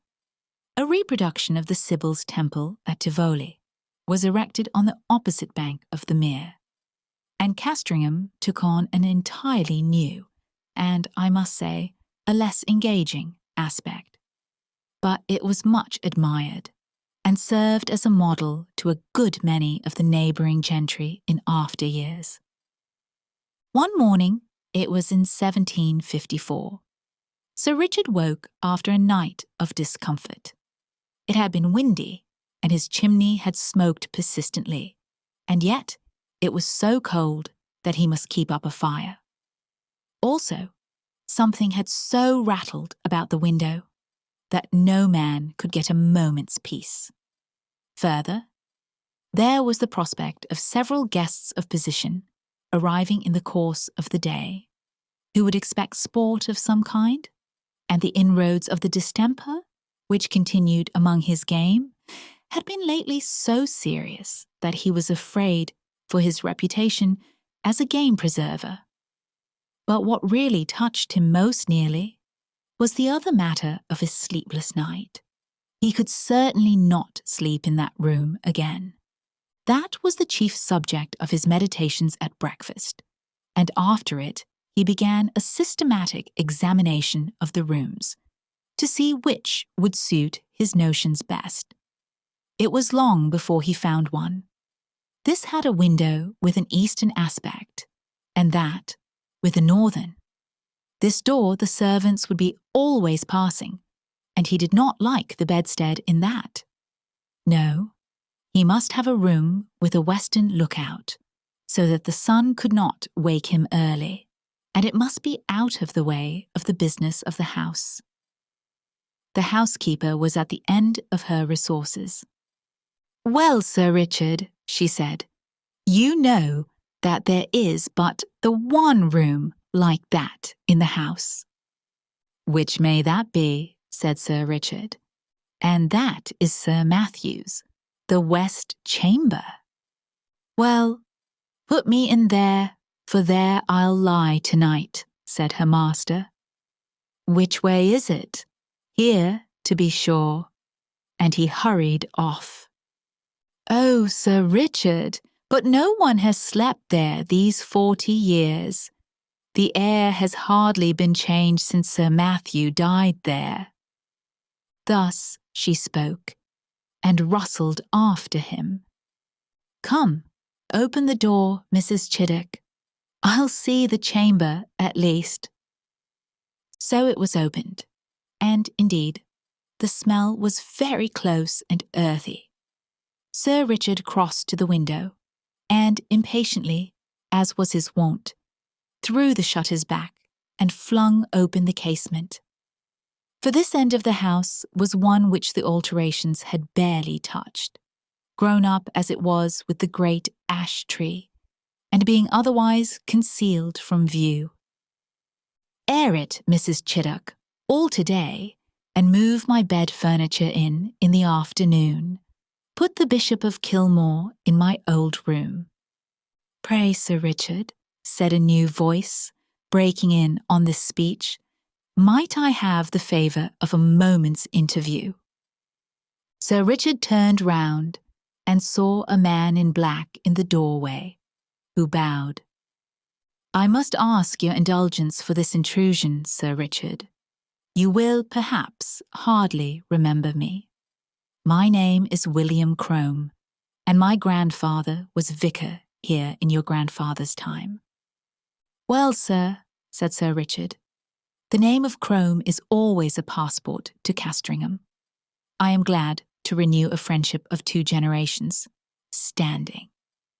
In what can I serve you? For your hour of calling, and, if I do not mistake you, your bearing, shows you to be in some haste." "That is no more than the truth, sir. I am riding from Norwich to Bury St. Edmunds, with what haste I can make, and I have called in on my way to leave with you some papers which we have but just come upon in looking over what my grandfather left at his death." It is thought you may find some matters of family interest in them. You are mighty obliging, Mr. Crome, and if you will be so good as to follow me to the parlour and drink a glass of wine, we will take a first look at these same papers together. And you, Mrs. Chiddock, as I said, be about airing this chamber. Yes, it is here my grandfather died. Yes, the tree, perhaps, does make the place a little dampish. No, I do not wish to listen to any more. Make no difficulties, I beg. You have your orders. Go. Will you follow me, sir? They went to the study. The packet which young Mr. Crome had brought. He was then just become a Fellow of Clare Hall in Cambridge, I may say, and subsequently brought out a respectable edition of Polyanus, contained, among other things, the notes which the old vicar had made upon the occasion of Sir Matthew Fell's death. And for the first time, Sir Richard was confronted with the enigmatical sortes biblicae, which you have heard. They amused him a good deal. Well, he said, my grandfather's Bible gave one prudent piece of advice. Cut it down. If that stands for the ash tree, he may rest assured I shall not neglect it. Such a nest of catarrhs and eggs was never seen. The parlour contained the family books, which, pending the arrival of a collection which Sir Richard had made in Italy, and the building of a proper room to receive them, were not many in number. Sir Richard looked up from the paper to the bookcase. I wonder, says he, whether the old prophet is there yet. I fancy I see him. Crossing the room, he took out a dumpy Bible, which, sure enough, bore on the fly-leaf the inscription, To Matthew Fell, from his loving godmother, Anne Aldous, September 2nd, 1659. It would be no bad plan to test him again, Mr. Crome. I will wager we get a couple of names of the chronicles. What have we here? Thou shalt seek me in the morning, and I shall not be. Well, well, your grandfather would have made a fine omen of that, eh? No more prophets for me. They are all in a tale. And now, Mr. Crome, I am infinitely obliged to you for your packet. You will, I fear, be impatient to get on. Pray allow me another glass. So, with offers of hospitality, which were genuinely meant, for Sir Richard thought well of the young man's address and manner, they parted. In the afternoon came the guests, the Bishop of Kilmore, Lady Mary Hervey, Sir William Kentfield, etc. Dinner at 5, wine, cards, supper, and dispersal to bed. Next morning Sir Richard is disinclined to take his gun with the rest. He talks with the Bishop of Kilmore. This prelate, unlike a good many of the Irish bishops of his day, had visited his see, and, indeed, resided there for some considerable time. This morning, as the two were walking along the terrace and talking over the alterations and improvements in the house, the bishop said, pointing to the window of the west room, You could never get one of my Irish flock to occupy that room, Sir Richard. Why is that, my lord? It is, in fact, my own. Well, our Irish peasantry will always have it, that it brings the worst of luck to sleep near an ash tree, and you have a fine growth of ash, not 2 yards from your chamber window. Perhaps, the bishop went on, with a smile, it has given you a touch of its quality already, for you do not seem, if I may say it, so much the fresher for your night's rest, as your friends would like to see you. That, or something else, it is true, cost me my sleep from 12 to 4, my lord. But the tree is to come down tomorrow, so I shall not hear much more from it. I applaud your determination.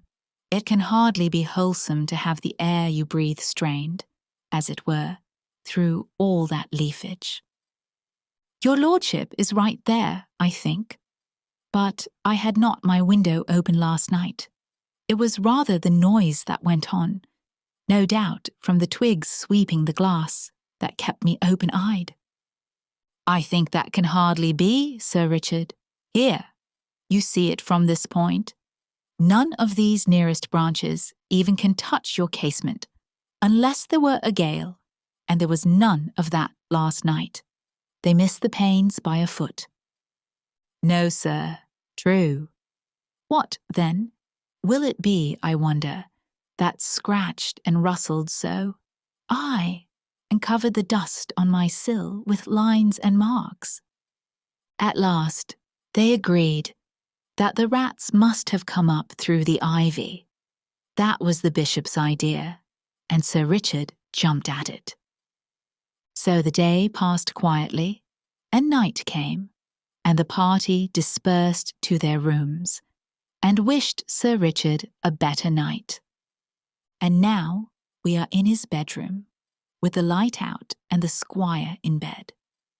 The room is over the kitchen, and the night outside still and warm, so the window stands open.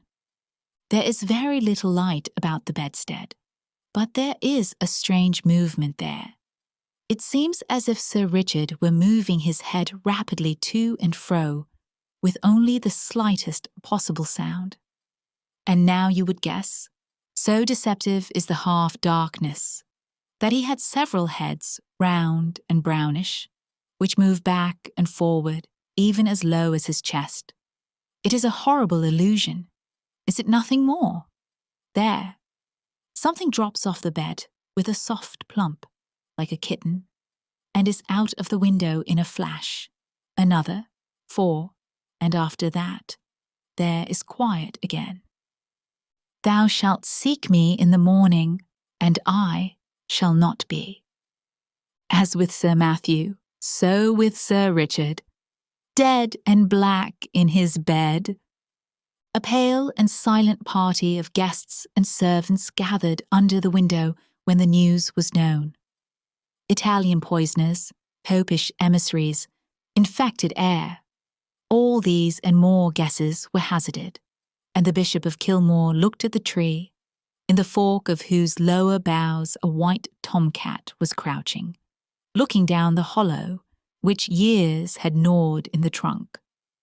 It was watching something inside the tree with great interest. Suddenly it got up and craned over the hole.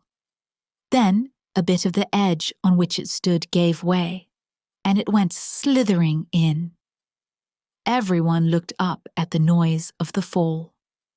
It is known to most of us that a cat can cry, but few of us have heard, I hope, such a yell as came out of the trunk of the great ash. 2 or 3 screams there were, the witnesses are not sure which, and then a slight and muffled noise of some commotion or struggling was all that came. But Lady Mary Hervey fainted outright, and the housekeeper stopped her ears and fled till she fell on the terrace.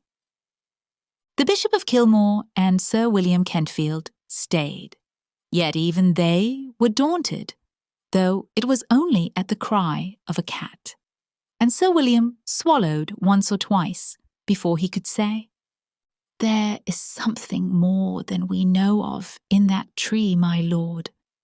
I am for an instant search." And this was agreed upon. A ladder was brought, and one of the gardeners went up, and looking down the hollow, could detect nothing but a few dim indications of something moving. They got a lantern and let it down by a rope. "We must get at the bottom of this. My life upon it, my lord.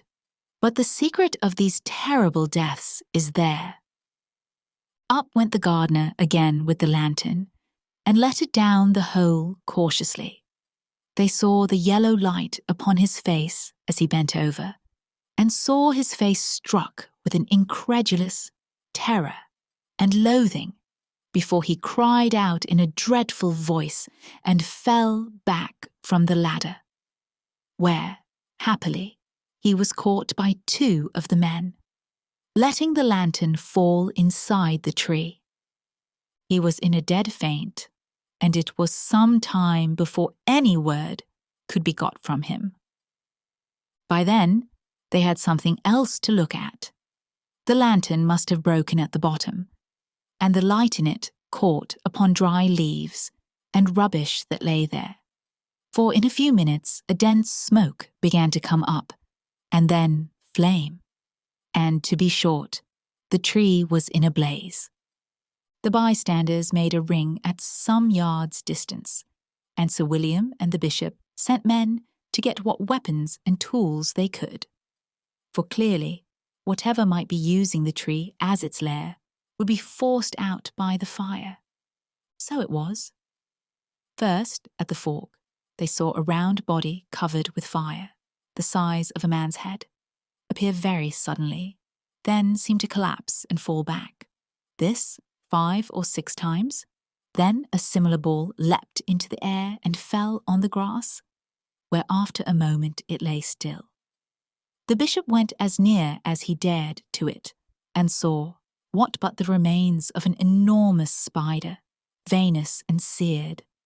And as the fire burned lower down, more terrible bodies like this began to break out from the trunk, and it was seen that these were covered with greyish hair. All that day the ash burned, and until it fell to pieces the men stood about it, and from time to time killed the brutes as they darted out. At last there was a long interval when none appeared, and they cautiously closed in and examined the roots of the tree. They found, says the Bishop of Kilmore, below it a rounded hollow place in the earth, wherein were 2 or 3 bodies of these creatures that had plainly been smothered by the smoke.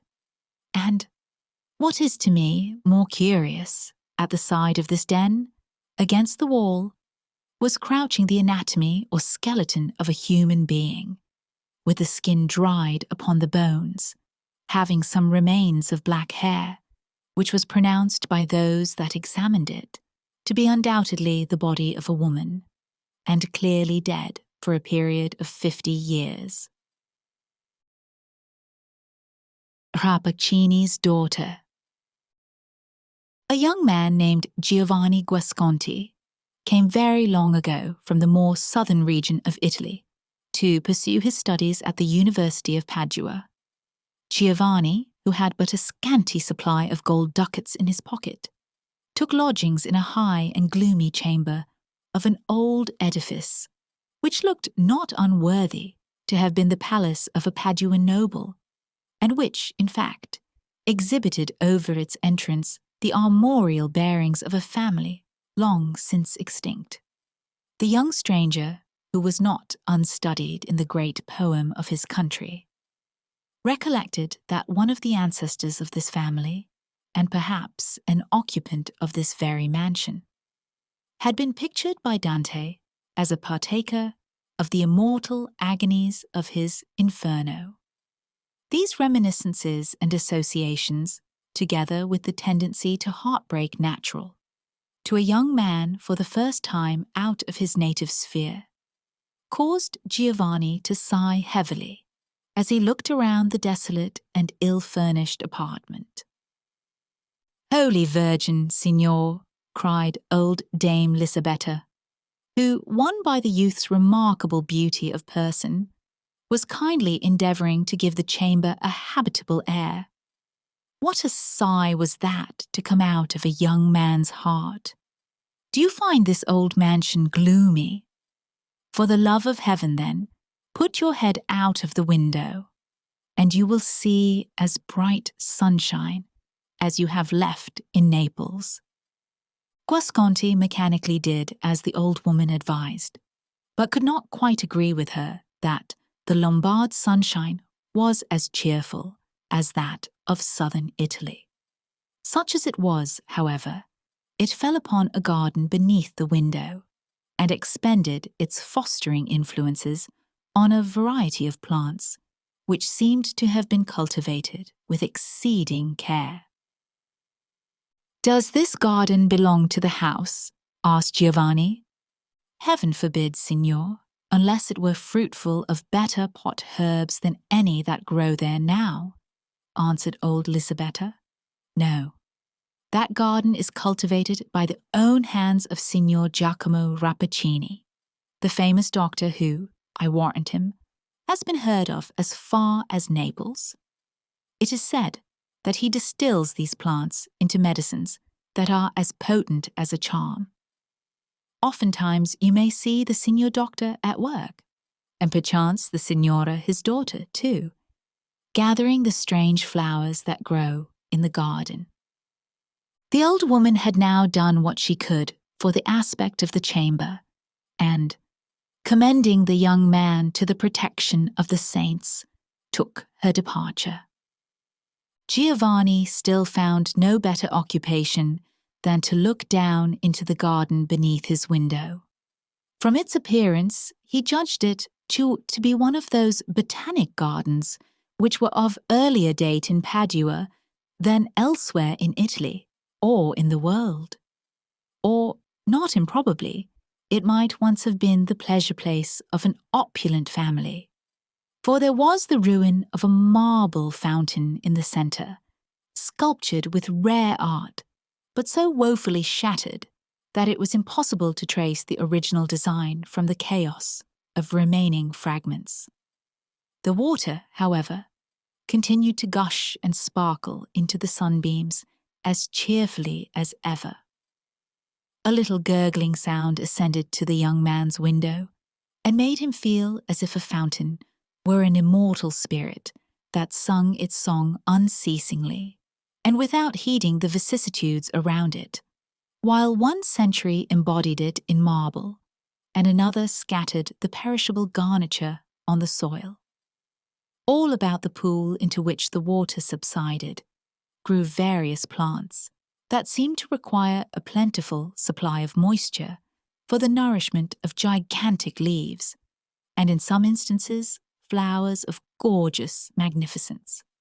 There was one shrub in particular, set in a marble vase in the midst of the pool, that bore a profusion of purple blossoms, each of which had the lustre and richness of a gem, and the whole together made a show so resplendent that it seemed enough to illuminate the garden, even had there been no sunshine.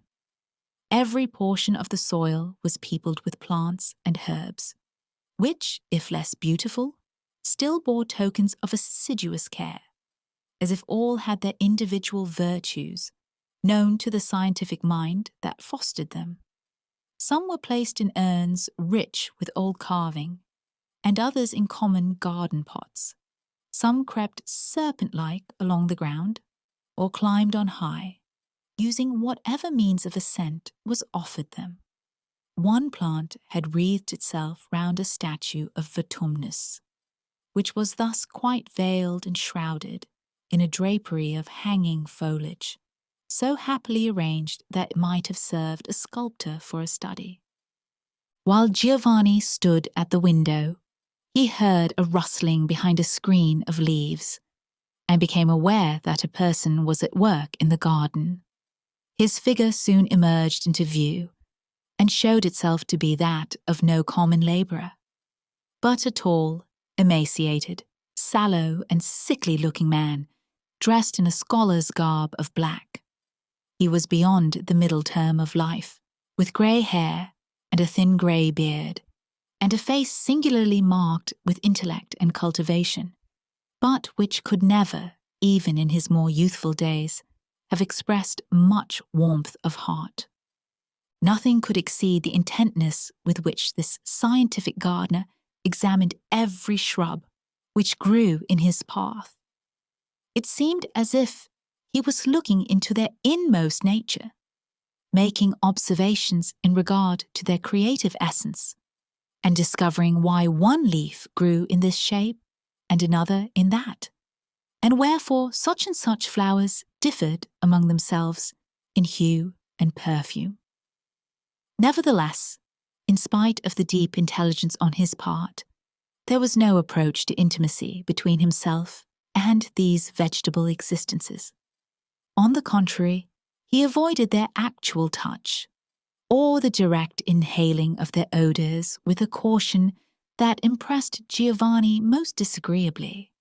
For the man's demeanour was that of one walking among malignant influences, such as savage beasts or deadly snakes, or evil spirits, which, should he allow them one moment of license, would wreak upon him some terrible fatality.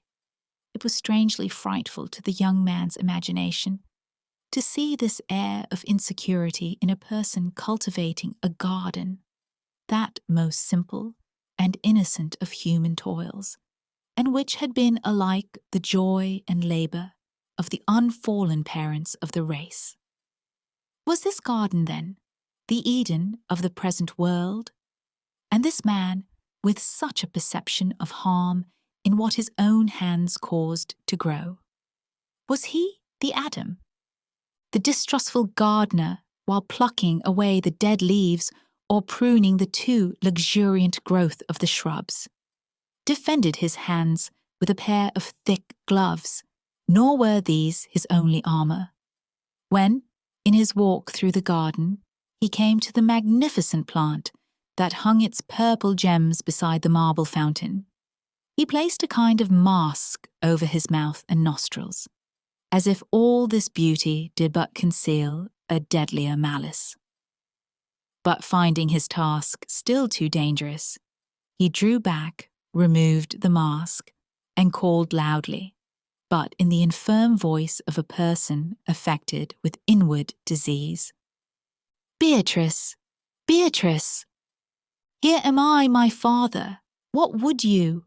cried a rich and youthful voice from the window of the opposite house, a voice as rich as a tropical sunset, and which made Giovanni, though he knew not why, think of deep hues of purple or crimson and of perfumes heavily delectable. "Are you in the garden?" "Yes, Beatrice," answered the gardener, "and I need your help." Soon there emerged from under a sculptured portal the figure of a young girl, arrayed with as much richness of taste as the most splendid of the flowers, beautiful as the day, and with a bloom so deep and vivid that one shade more would have been too much. She looked redundant with life, health, and energy, all of which attributes were bound down and compressed, as it were, and girdled tensely in their luxuriance by her virgin zone. Yet Giovanni's fancy must have grown morbid while he looked down into the garden, for the impression which the fair stranger made upon him was as if here were another flower, the human sister of those vegetable ones, as beautiful as they, more beautiful than the richest of them, but still to be touched only with a glove, nor to be approached without a mask. As Beatrice came down the garden path, it was observable that she handled and inhaled the odour of several of the plants which her father had most sedulously avoided. "Here, Beatrice," said the latter, "see how many needful offices require to be done to our chief treasure. Yet, shattered as I am, my life might pay the penalty of approaching it so closely as circumstances demand. Henceforth, I fear, this plant must be consigned to your sole charge." "And gladly will I undertake it," cried again the rich tones of the young lady, as she bent toward the magnificent plant and opened her arms as if to embrace it. "Yes, my sister, my splendour, it shall be Beatrice's task to nurse and serve thee, and thou shalt reward her with thy kisses and perfume breath, which to her is as the breath of life." Then, with all the tenderness in her manner that was so strikingly expressed in her words, she busied herself with such attentions as the plant seemed to require, and Giovanni, at his lofty window, rubbed his eyes and almost doubted whether it were a girl tending her favourite flower or one sister performing the duties of affection to another. The scene soon terminated. Whether Dr. Rappaccini had finished his labours in the garden, or that his watchful eye had caught the stranger's face, he now took his daughter's arm and retired. Night was already closing in. Oppressive exhalations seemed to proceed from the plants and steal upward past the open window, and Giovanni, closing the lattice, went to his couch and dreamed of a rich flower and beautiful girl. Flower and maiden were different, and yet the same, and fraught with some strange peril in either shape. But there is an influence in the light of morning that tends to rectify whatever errors of fancy, or even of judgment, we may have incurred during the sun's decline, or among the shadows of the night, or in the less wholesome glow of moonshine. Giovanni's first movement on starting from sleep was to throw open the window and gaze down into the garden, which his dreams had made so fertile of mysteries. He was surprised and a little ashamed to find how real and matter-of-fact an affair it proved to be in the first rays of the sun, which gilded the dewdrops that hung upon leaf and blossom, and, while giving a brighter beauty to each rare flower, brought everything within the limits of ordinary experience. The young man rejoiced that in the heart of the barren city he had the privilege of overlooking this spot of lovely and luxuriant vegetation. It would serve, he said to himself, as a symbolic language to keep him in communion with nature. Neither the sickly and thought-worn Dr. Giacomo Rappaccini, it is true, nor his brilliant daughter was now visible, so that Giovanni could not determine how much of the singularity which he attributed to both was due to their own qualities and how much to his wonder-working fancy. But he was inclined to take a most rational view of the whole matter. In the course of the day, he paid his respects to Signor Pietro Baglioni, professor of medicine in the university, a physician of eminent repute, to whom Giovanni had brought a letter of introduction. The professor was an elderly personage, apparently of genial nature and habits that might almost be called jovial. He kept the young man to dinner and made himself very agreeable by the freedom and liveliness of his conversation, especially when warmed by a flask or two of Tuscan wine. Giovanni, conceiving that men of science, inhabitants of the same city, must needs be on familiar terms with one another, took an opportunity to mention the name of Dr. Rappaccini, but the professor did not respond with so much cordiality as he had anticipated. Ill would it become a teacher of the divine art of medicine, said Professor Pietro Baglioni, in answer to a question of Giovanni, to withhold due and well-considered praise of a physician so eminently skilled as Rappaccini. But, on the other hand, I should answer it but scantily to my conscience, were I to permit a worthy youth like yourself, Signor Giovanni, the son of an ancient friend, to imbibe erroneous ideas respecting a man who might hereafter chance to hold your life and death in his hands.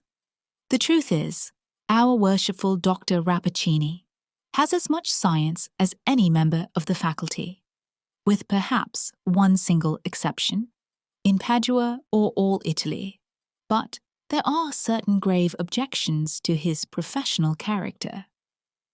And what are they? Asked the young man. Has my friend Giovanni any disease of body or heart that he is so inquisitive about physicians? Said the professor with a smile.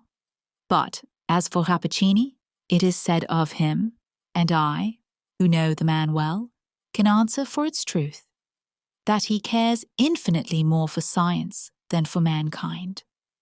His patients are interesting to him only as subjects for some new experiment.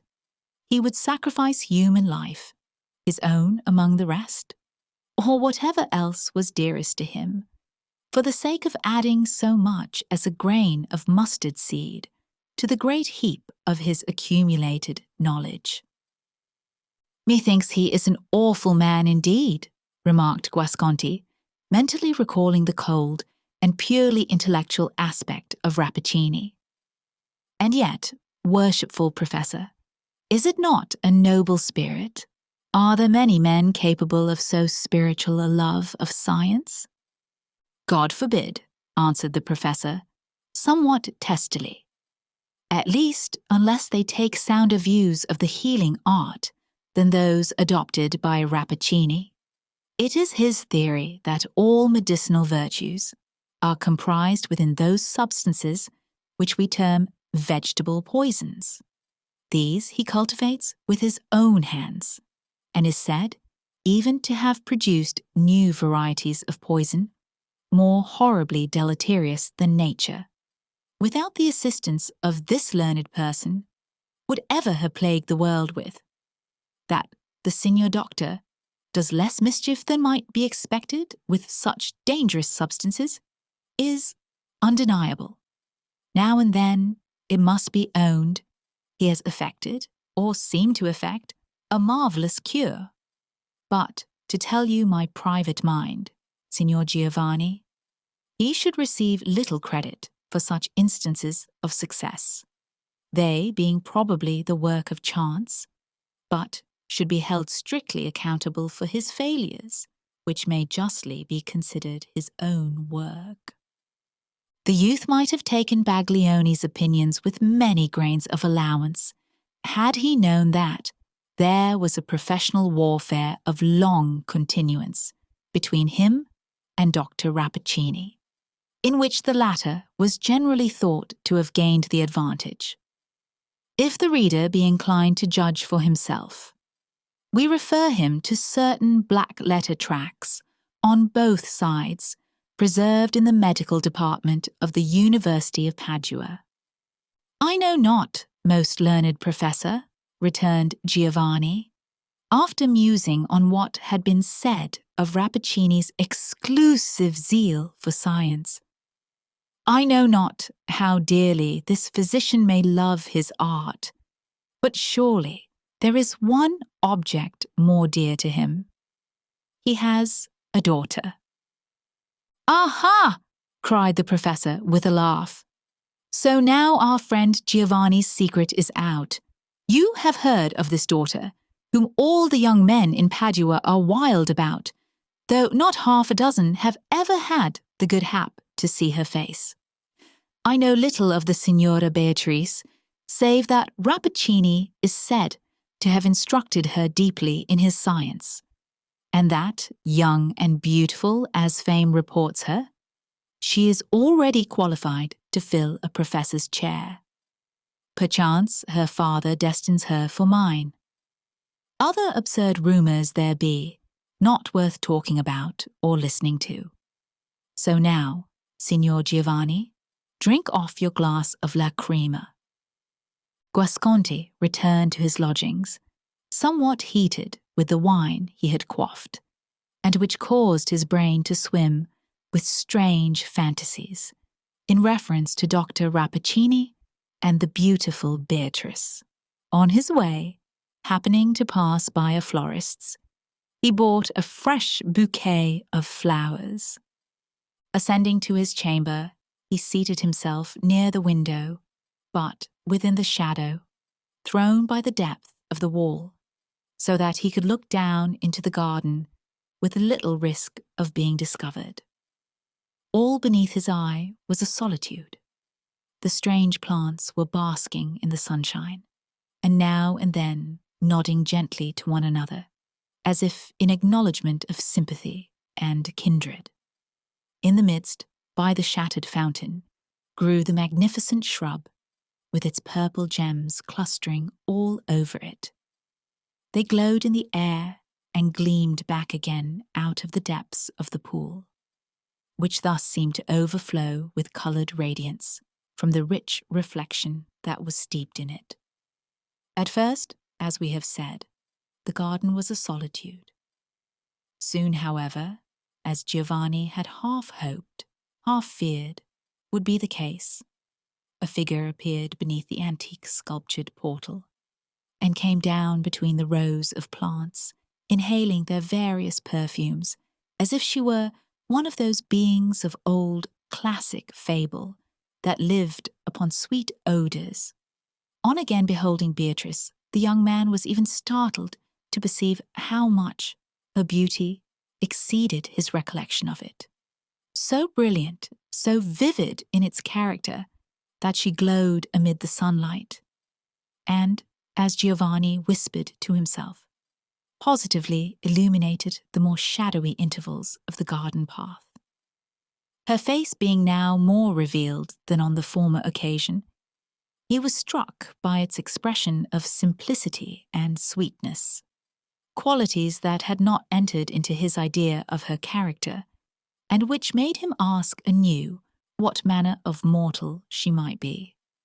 Nor did he fail again to observe or imagine an analogy between the beautiful girl and the gorgeous shrub that hung its gem-like flowers over the fountain, a resemblance which Beatrice seemed to have indulged a fantastic humour in heightening both by the arrangement of her dress and the selection of its hues. Approaching the shrub, she threw open her arms as with a passionate ardour and drew its branches into an intimate embrace, so intimate that her features were hidden in its leafy bosom, and her glistening ringlets all intermingled with the flowers. "Give me thy breath, my sister," exclaimed Beatrice, "for I am faint with common air, and give me this flower of thine, which I separate with gentlest fingers from the stem, and place it close beside my heart."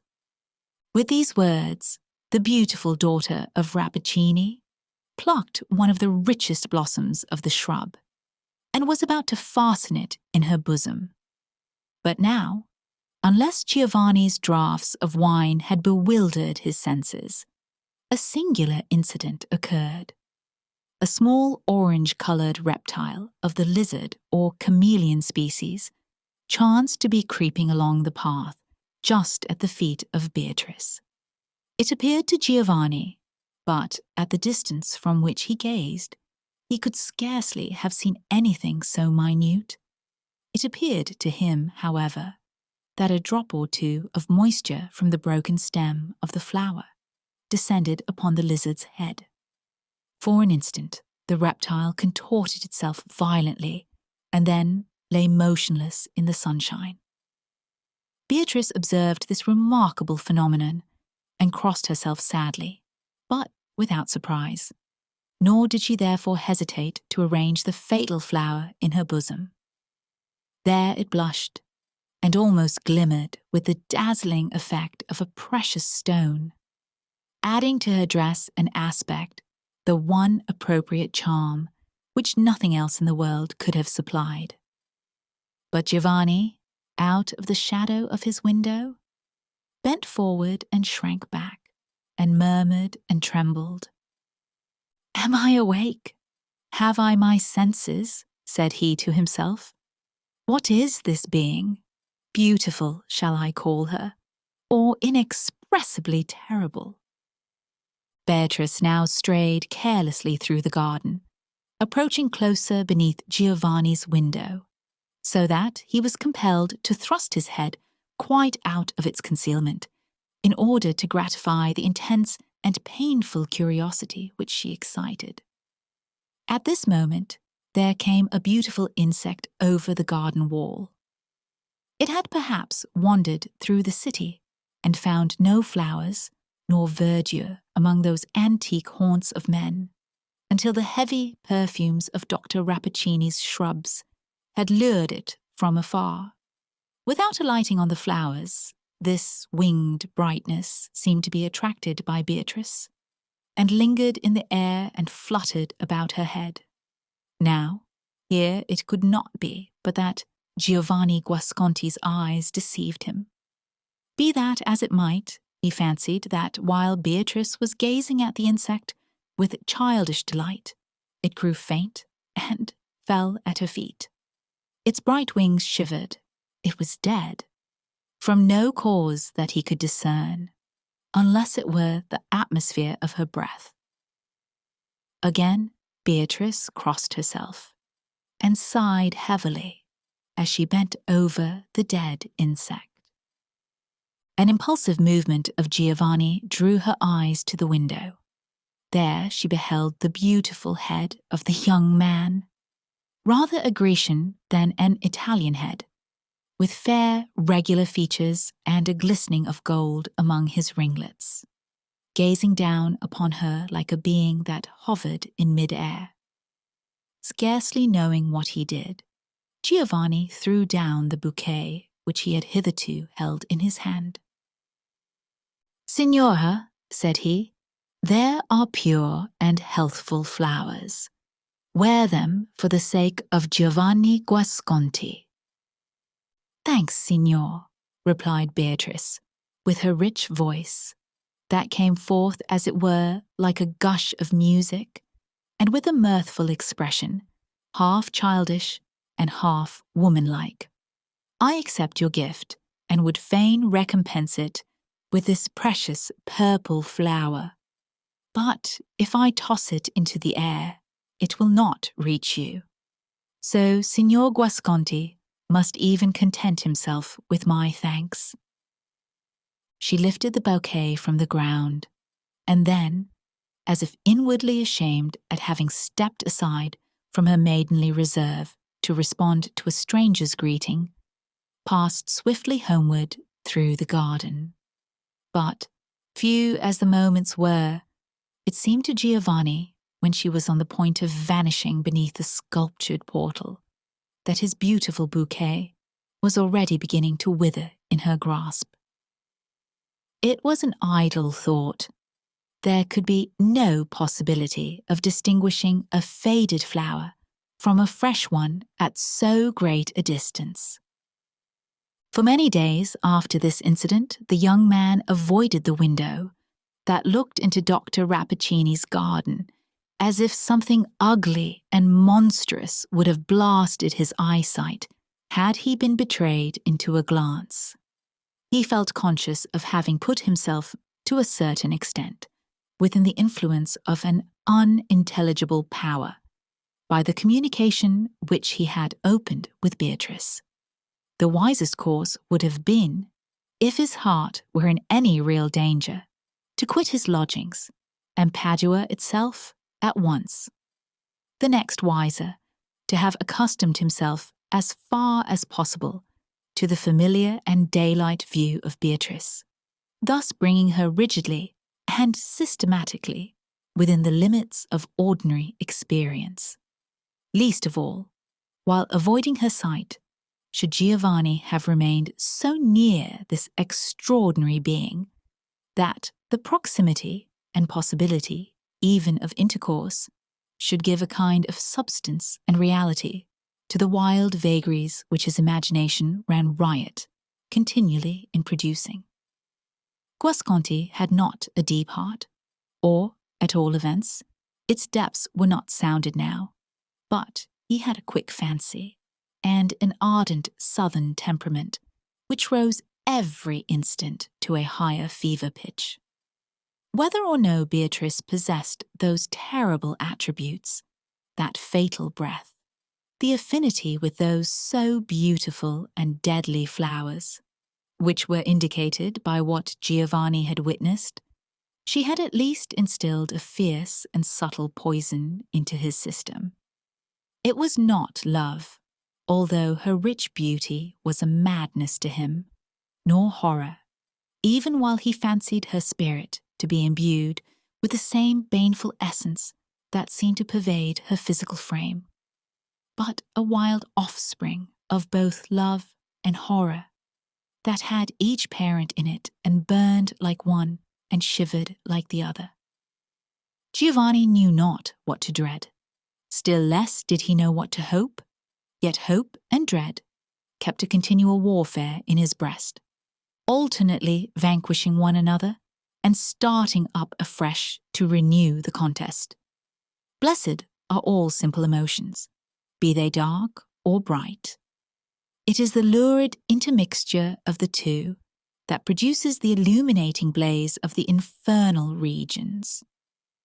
Sometimes he endeavoured to assuage the fever of his spirit by a rapid walk through the streets of Padua or beyond its gates.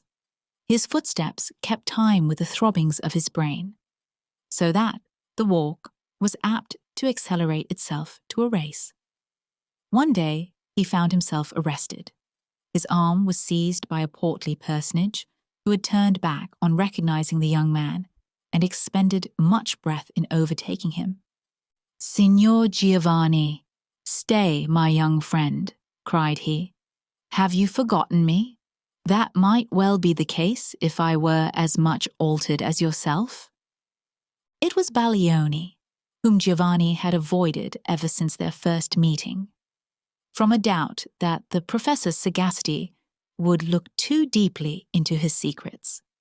Endeavouring to recover himself, he stared forth wildly from his inner world into the outer one, and spoke like a man in a dream. "Yes, I am Giovanni Guasconti. You are Professor Pietro Baglioni. Now let me pass." Not yet, Signor Giovanni Guasconti," said the professor, smiling, but at the same time scrutinizing the youth with an earnest glance. "What? Did I grow up side by side with your father, and shall his son pass me like a stranger in these old streets of Padua? Stand still, Signor Giovanni, for we must have a word or two before we part." "Speedily, then, most worshipful professor, speedily," said Giovanni with feverish impatience. "Does not your worship see that I am in haste?" Now, while he was speaking, there came a man in black along the street, stooping and moving feebly like a person in inferior health. His face was all overspread with a most sickly and sallow hue, but yet so pervaded with an expression of piercing and active intellect that an observer might have easily overlooked the merely physical attributes and have seen only this wonderful energy. As he passed, this person exchanged a cold and distant salutation with Baglioni, but fixed his eyes upon Giovanni with an intentness that seemed to bring out whatever was within him worthy of notice. Nevertheless, there was a peculiar quietness in the look, as if taking merely a speculative, not a human, interest in the young man. "It is Dr. Rappaccini," whispered the professor when the stranger had passed. "Has he ever seen your face before?" "Not that I know," answered Giovanni, starting at the name. "He has seen you. He must have seen you," said Baglioni hastily. "For some purpose or other, this man of science is making a study of you. I know that look of his. It is the same that coldly illuminates his face as he bends over a bird, a mouse, or a butterfly, which in pursuance of some experiment he has killed by the perfume of a flower, a look as deep as nature itself, but without nature's warmth of love. Signor Giovanni, I will stake my life upon it. You are the subject of one of Rappaccini's experiments." "Will you make a fool of me?" cried Giovanni passionately. "That, Signor Professor, were an untoward experiment." "Patience, patience," replied the imperturbable professor. "I tell thee, my poor Giovanni, that Rappaccini has a scientific interest in thee. Thou hast fallen into fearful hands. And the Signora Beatrice, what part does she act in this mystery?" But Guasconti, finding Baglioni's pertinacity intolerable, here broke away and was gone before the professor could again seize his arm. He looked after the young man intently and shook his head. "This must not be," said Raglioni to himself. "The youth is the son of my old friend, and shall not come to any harm from which the arcana of medical science can preserve him. Besides, it is too insufferable an impertinence in Rappaccini thus to snatch the lad out of my own hands, as I may say, and make use of him for his infernal experiments. This daughter of his, it shall be looked to. Perchance, most learned Rappaccini, I may foil you where you little dream of it." Meanwhile, Giovanni had pursued a circuitous route, and at length found himself at the door of his lodgings. As he crossed the threshold, he was met by old Lisabetta, who smirked and smiled and was evidently desirous to attract his attention. Vainly, however, as the ebullition of his feelings had momentarily subsided into a cold and dull vacuity. He turned his eyes full upon the withered face that was puckering itself into a smile, but seemed to behold it not. The old dame, therefore, laid her grasp upon his cloak. "Signor, signor," whispered she, still with a smile over the whole breadth of her visage, so that it looked not unlike a grotesque carving in wood, darkened by centuries. "Listen, signor. There is a private entrance into the garden." "What do you say?" exclaimed Giovanni, turning quickly about, as if an inanimate thing should start into feverish life. "A private entrance into Dr. Rappaccini's garden?" "Hush, hush, not so loud," whispered Lisabetta, putting her hand over his mouth. "Yes, into the worshipful doctor's garden, where you may see all his fine shrubbery. Many a young man in Padua would give gold to be admitted among those flowers." Giovanni put a piece of gold into her hand. "Show me the way," said he. A surmise, probably excited by his conversation with Baglioni, crossed his mind that this interposition of old Lisabetta might perchance be connected with the intrigue, whatever were its nature, in which the professor seemed to suppose that Dr. Rappaccini was involving him. But such a suspicion, though it disturbed Giovanni, was inadequate to restrain him. The instant he was aware of the possibility of approaching Beatrice, it seemed an absolute necessity of his existence to do so. It mattered not whether she were angel or demon. He was irrevocably within her sphere, and must obey the law that whirled him onward in ever-lessening circles, toward a result which he did not attempt to foreshadow. And yet, strange to say, there came across him a sudden doubt whether this intense interest on his part were not delusory, whether it were really of so deep and positive a nature as to justify him in now thrusting himself into an incalculable position, whether it were not merely the fantasy of a young man's brain, only slightly or not at all connected with his heart. He paused, hesitated, turned half about, but again went on. His withered guide led him along several obscure passages, and finally undid a door through which, as it was opened, there came the sight and sound of rustling leaves with the broken sunshine glimmering among them. Giovanni stepped forth, and, forcing himself through the entanglement of a shrub that wreathed its tendrils over the hidden entrance, he stood beneath his own window in the open area of Dr. Rappaccini's garden.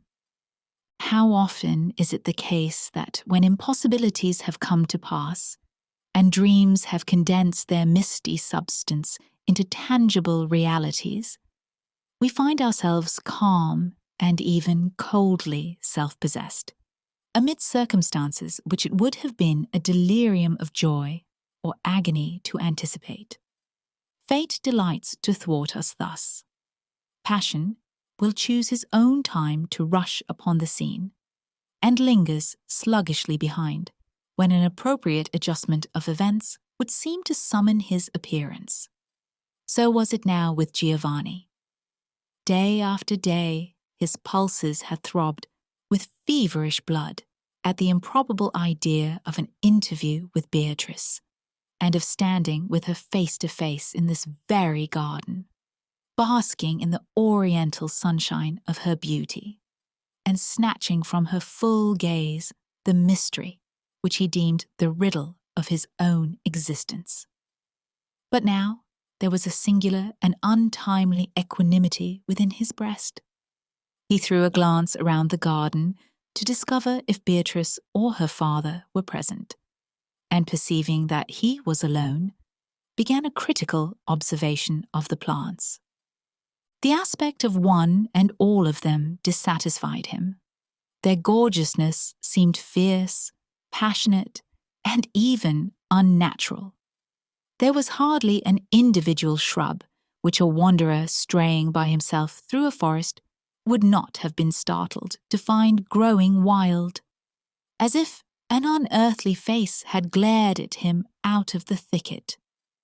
Several, also, would have shocked a delicate instinct by an appearance of artificialness, indicating that there had been such a commixture and, as it were, adultery of various vegetable species, that the production was no longer of God's making, but the monstrous offspring of man's depraved fancy, glowing with only an evil mockery of beauty.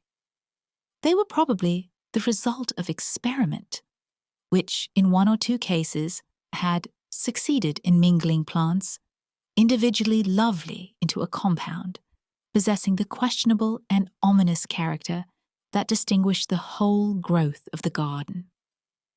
In fine, Giovanni recognized but 2 or 3 plants in the collection, and those of a kind that he well knew to be poisonous. While busy with these contemplations, he heard the rustling of a silken garment, and turning, beheld Beatrice emerging from beneath the sculptured portal. Giovanni had not considered with himself what should be his deportment, whether he should apologize for his intrusion into the garden, or assume that he was there with the privity, at least, if not by the desire, of Dr. Rappaccini or his daughter. But Beatrice's manner placed him at his ease, though leaving him still in doubt by what agency he had gained admittance. She came lightly along the path and met him near the broken fountain. There was surprise in her face, but brightened by a simple and kind expression of pleasure. "You are a connoisseur in flowers, signor," said Beatrice with a smile, alluding to the bouquet which he had flung her from the window. "It is no marvel, therefore, if the sight of my father's rare collection has tempted you to take a nearer view. If he were here, he could tell you many strange and interesting facts as to the nature and habits of these shrubs, for he has spent a lifetime in such studies, and this garden is his world." "And yourself, lady?" observed Giovanni. "If fame says true, you likewise are deeply skilled in the virtues indicated by these rich blossoms and these spicy perfumes. Would you deign to be my instructress? I should prove an apter scholar than under Signor Rappaccini himself." "Are there such idle rumours?" asked Beatrice, with the music of a pleasant laugh. "Do people say that I am skilled in my father's science of plants? What a jest is there! No, though I have grown up among these flowers, I know no more of them than their hues and perfume. And sometimes, methinks, I would fain rid myself of even that small knowledge. There are many flowers here, and those not the least brilliant, that shock and offend me when they meet my eye. But pray, signor, do not believe these stories about my science. Believe nothing of me save what you see with your own eyes. And must I believe all that I have seen with my own eyes? Asked Giovanni pointedly, while the recollection of former scenes made him shrink. No, signora, you demand too little of me. Bid me believe nothing save what comes from your own lips. It would appear that Beatrice understood him.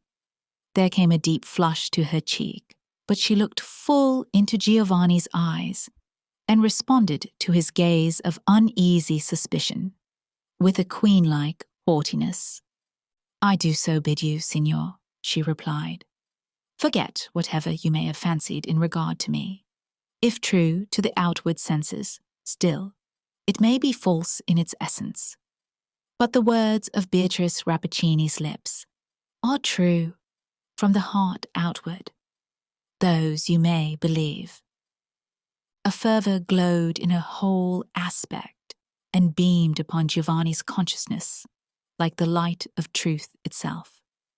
But while she spoke, there was a fragrance in the atmosphere around her, rich and delightful, though evanescent, yet which the young man, from an indefinable reluctance, scarcely dared to draw into his lungs.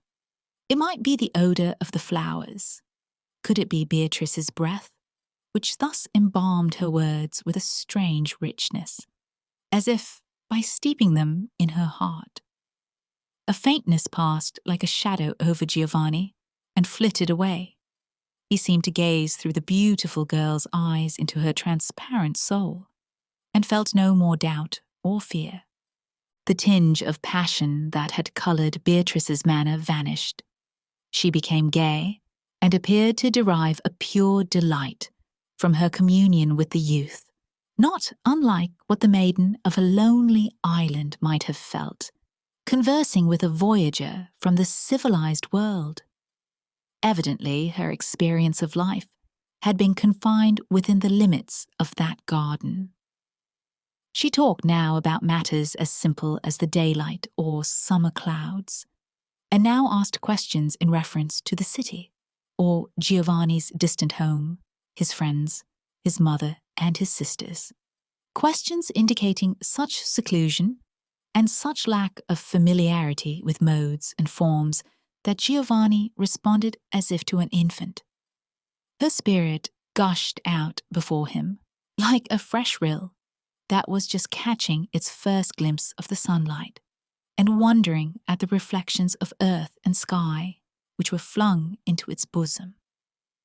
There came thoughts, too, from a deep source, and fantasies of a gem-like brilliancy, as if diamonds and rubies sparkled upward among the bubbles of the fountain.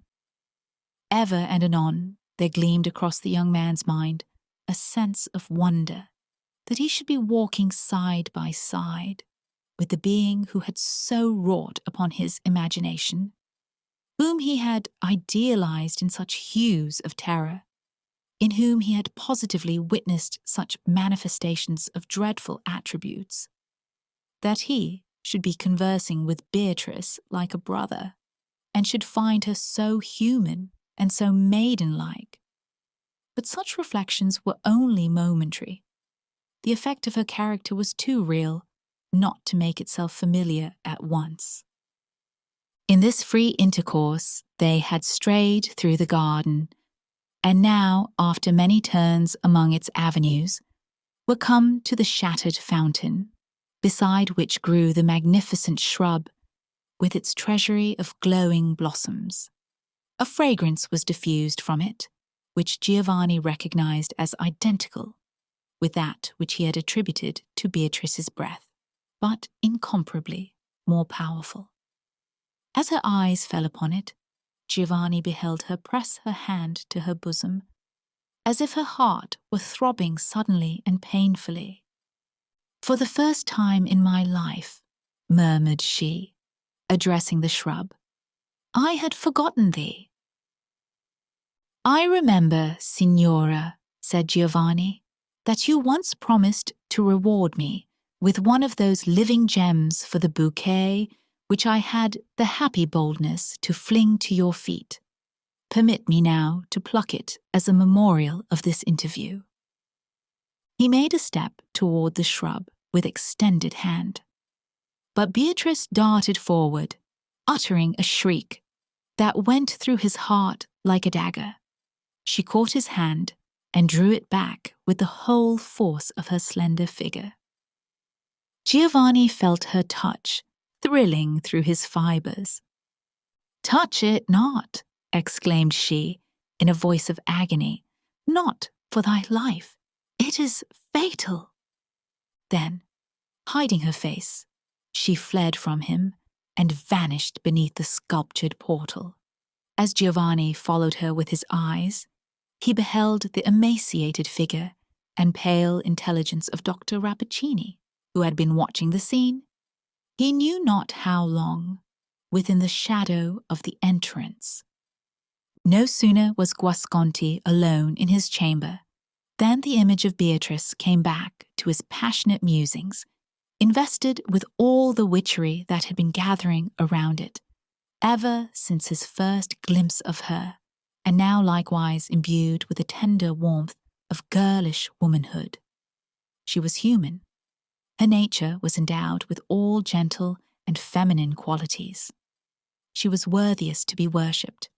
She was capable, surely, on her part, of the height and heroism of love. Those tokens which he had hitherto considered as proofs of a frightful peculiarity in her physical and moral system were now either forgotten or by the subtle sophistry of passion transmitted into a golden crown of enchantment, rendering Beatrice the more admirable by so much as she was the more unique. Whatever had looked ugly was now beautiful, or, if incapable of such a change, it stole away and hid itself among those shapeless half-ideas which throng the dim region beyond the daylight of our perfect consciousness. Thus did Giovanni spend the night, nor fell asleep until the dawn had begun to wake the slumbering flowers in Dr. Rappaccini's garden, whither his dreams doubtless led him. Up rose the sun in his due season, and flinging his beams upon the young man's eyelids, awoke him to a sense of pain. When thoroughly aroused, he became sensible of a burning and tingling agony in his hand. In his right hand, the very hand which Beatrice had grasped in her own when he was on the point of plucking one of the gem-like flowers. On the back of that hand, there was now a purple print, like that of 4 small fingers, and the likeness of a slender thumb upon his wrist. Oh, how stubbornly does love, or even that cunning semblance of love which flourishes in the imagination, but strikes no depth of root into the heart, how stubbornly does it hold its faith until the moment comes when it is doomed to vanish into the mist. Giovanni wrapped a handkerchief about his hand and wondered what evil thing had stung him, and soon forgot his pain in a reverie of Beatrice. After the first interview, a second was in the inevitable course of what we call fate. A third, a fourth, and a meeting with Beatrice in the garden was no longer an incident in Giovanni's daily life, but the whole space in which he might be said to live, for the anticipation and memory of that ecstatic hour made up the remainder. Nor was it otherwise with the daughter of Rappaccini. She watched for the youth's appearance, and flew to his side with confidence as unreserved as if they had been playmates from early infancy, as if they were such playmates still. If, by any unwanted chance, he failed to come at the appointed moment, she stood beneath the window and sent up the rich sweetness of her tones to float around him in his chamber and echo and reverberate throughout his heart. "Giovanni, Giovanni, why tarriest thou? Come down." and down he hastened into that Eden of poisonous flowers. But with all this intimate familiarity, there was still a reserve in Beatrice's demeanour, so rigidly and invariably sustained that the idea of infringing it scarcely occurred to his imagination. By all appreciable signs they loved. They had looked love with eyes that conveyed the holy secret from the depths of one soul into the depths of the other, as if it were too sacred to be whispered by the way. They had even spoken love in those gushes of passion when their spirits darted forth in articulated breath, like tongues of long hidden flame. And yet, there had been no seal of lips, no clasp of hands, nor any slightest caress such as love claims and hallows. He had never touched one of the gleaming ringlets of her hair. Her garment, so marked was the physical barrier between them, had never been waved against him by a breeze.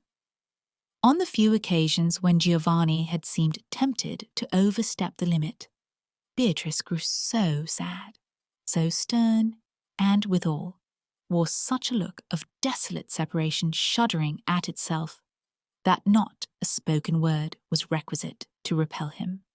At such times he was startled at the horrible suspicions that rose monster-like out of the caverns of his heart and stared him in the face. His love grew thin and faint as the morning mist. His doubts alone had substance.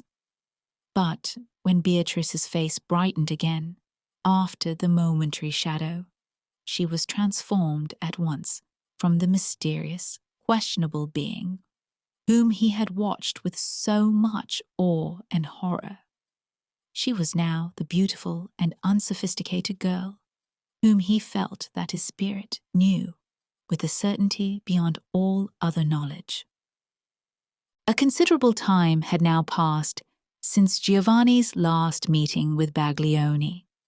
One morning, however, he was disagreeably surprised by a visit from the professor, whom he had scarcely thought of for whole weeks and would willingly have forgotten still longer.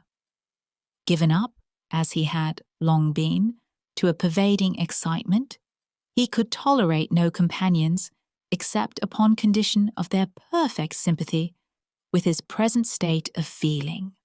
Such sympathy was not to be expected from Professor Baglioni.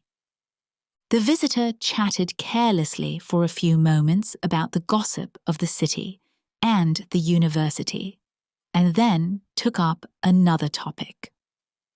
"I have been reading an old classic author lately," said he, "and met with a story that strangely interested me. Possibly you may remember it. It is of an Indian prince who sent a beautiful woman as a present to Alexander the Great. She was as lovely as the dawn and gorgeous as the sunset. But what especially distinguished her was a certain rich perfume in her breath, richer than a garden of Persian roses. Alexander, as was natural to a youthful conqueror, fell in love at first sight with this magnificent stranger. But a certain sage physician, happening to be present, discovered a terrible secret in regard to her." "And what was that?" asked Giovanni, turning his eyes downward to avoid those of the professor. "That this lovely woman," continued Baglioni with emphasis, "had been nourished with poisons from her birth upward, until her whole nature was so imbued with them that she herself had become the deadliest poison in existence. Poison was her element of life. With that rich perfume of her breath she blasted the very air. Her love would have been poison, her embrace, death. Is not this a marvellous tale?" "A childish fable," answered Giovanni, nervously starting from his chair. "I marvel how your worship finds time to read such nonsense among your graver studies." "By the by," said the professor, looking uneasily about him, "what singular fragrance is this in your apartment? Is it the perfume of your gloves? It is faint, but delicious, and yet, after all, by no means agreeable. Were I to breathe it long, methinks it would make me ill. It is like the breath of a flower, but I see no flowers in the chamber. Nor are there any, replied Giovanni, who had turned pale as the professor spoke. Nor, I think, is there any fragrance except in your worship's imagination. Odours, being a sort of element combined of the sensual and the spiritual, are apt to deceive us in this manner. The recollection of a perfume, the bare idea of it, may easily be mistaken for present reality. Aye, but my sober imagination does not often play such tricks, said Baglioni, and were I to fancy any kind of odour, it would be that of some vile apothecary drug, wherewith my fingers are likely enough to be imbued. Our worshipful friend Rappaccini, as I have heard, tinctures his medicaments with odours richer than those of Araby. Doubtless, likewise, the fair and learned Signora Beatrice would minister to her patients with draughts as sweet as a maiden's breath. But woe to him that sips them. Giovanni's face evinced many contending emotions.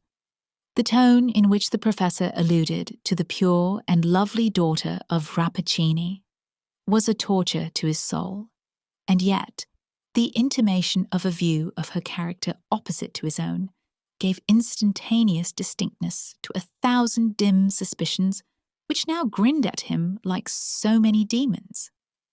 But he strove hard to quell them, and to respond to Baglioni with a true lover's perfect faith. "Signor Professor," said he, "you were my father's friend. Perchance, too, it is your purpose to act a friendly part toward his son. I would fain feel nothing toward you save respect and deference. But I pray you to observe, Signor, that there is one subject on which we must not speak. You know not the Signora Beatrice. You cannot, therefore, estimate the wrong, the blasphemy, I may even say, that is offered to her character by a light or injurious word." "Giovanni, my poor Giovanni," answered the professor, with a calm expression of pity, "I know this wretched girl far better than yourself. You shall hear the truth in respect to the poisoner Rappaccini and his poisonous daughter. Yes, poisonous as she is, beautiful. Listen, for even should you do violence to my grey hairs, it shall not silence me. That old fable of the Indian woman has become a truth by the deep and deadly science of Rappaccini, and in the person of the lovely Beatrice." Giovanni groaned and hid his face. "Her father," continued Baglioni, "was not restrained by natural affection from offering up his child in this horrible manner as the victim of his insane zeal for science. For let us do him justice. He is as true a man of science as ever distilled his own heart in an alembic. What then will be your fate? Beyond a doubt, you are selected as the material of some new experiment. Perhaps the result is to be death. Perhaps a fate more awful still. Rappaccini, with what he calls the interest of science before his eyes, will hesitate at nothing." "It is a dream," muttered Giovanni to himself. "Surely it is a dream." "But," resumed the professor, "be of good cheer, son of my friend. It is not yet too late for the rescue. Possibly we may even succeed in bringing back this miserable child within the limits of ordinary nature from which her father's madness has estranged her. Behold this little silver vase. It was wrought by the hands of the renowned Benvenuto Cellini, and is well worthy to be a love gift to the fairest dame in Italy. But its contents are invaluable. One little sip of this antidote would have rendered the most virulent poisons of the Borgias innocuous. Doubt not that it will be as efficacious against those of Rappaccini. Bestow the vase and the precious liquid within it on your Beatrice, and hopefully await the result. Baglioni laid a small, exquisitely wrought silver phial on the table and withdrew, leaving what he had said to produce its effects upon the young man's mind. We will thwart Rappaccini yet, thought he, chuckling to himself as he descended the stairs. But let us confess the truth of him. He is a wonderful man indeed, a vile empiric, however, in his practice, and therefore not to be tolerated by those who respect the good old rules of the medical profession. Throughout Giovanni's whole acquaintance with Beatrice, he had occasionally, as we have said, been haunted by dark surmises as to her character, yet so thoroughly had she made herself felt by him as a simple, natural, most affectionate and guileless creature, that the image now held up by Professor Baglioni looked as strange and incredible as if it were not in accordance with his own original conception. True, there were ugly recollections connected with his first glimpses of the beautiful girl.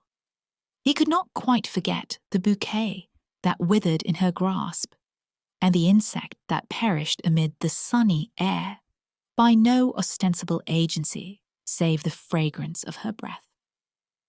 These incidents, however, dissolving in the pure light of her character, had no longer the efficacy of facts, but were acknowledged as mistaken fantasies, by whatever testimony of the senses they might appear to be substantiated. There is something truer and more real than what we can see with the eyes and touch with the finger. On such better evidence had Giovanni founded his confidence in Beatrice, though rather by the necessary force of her high attributes than by any deep and generous faith on his part.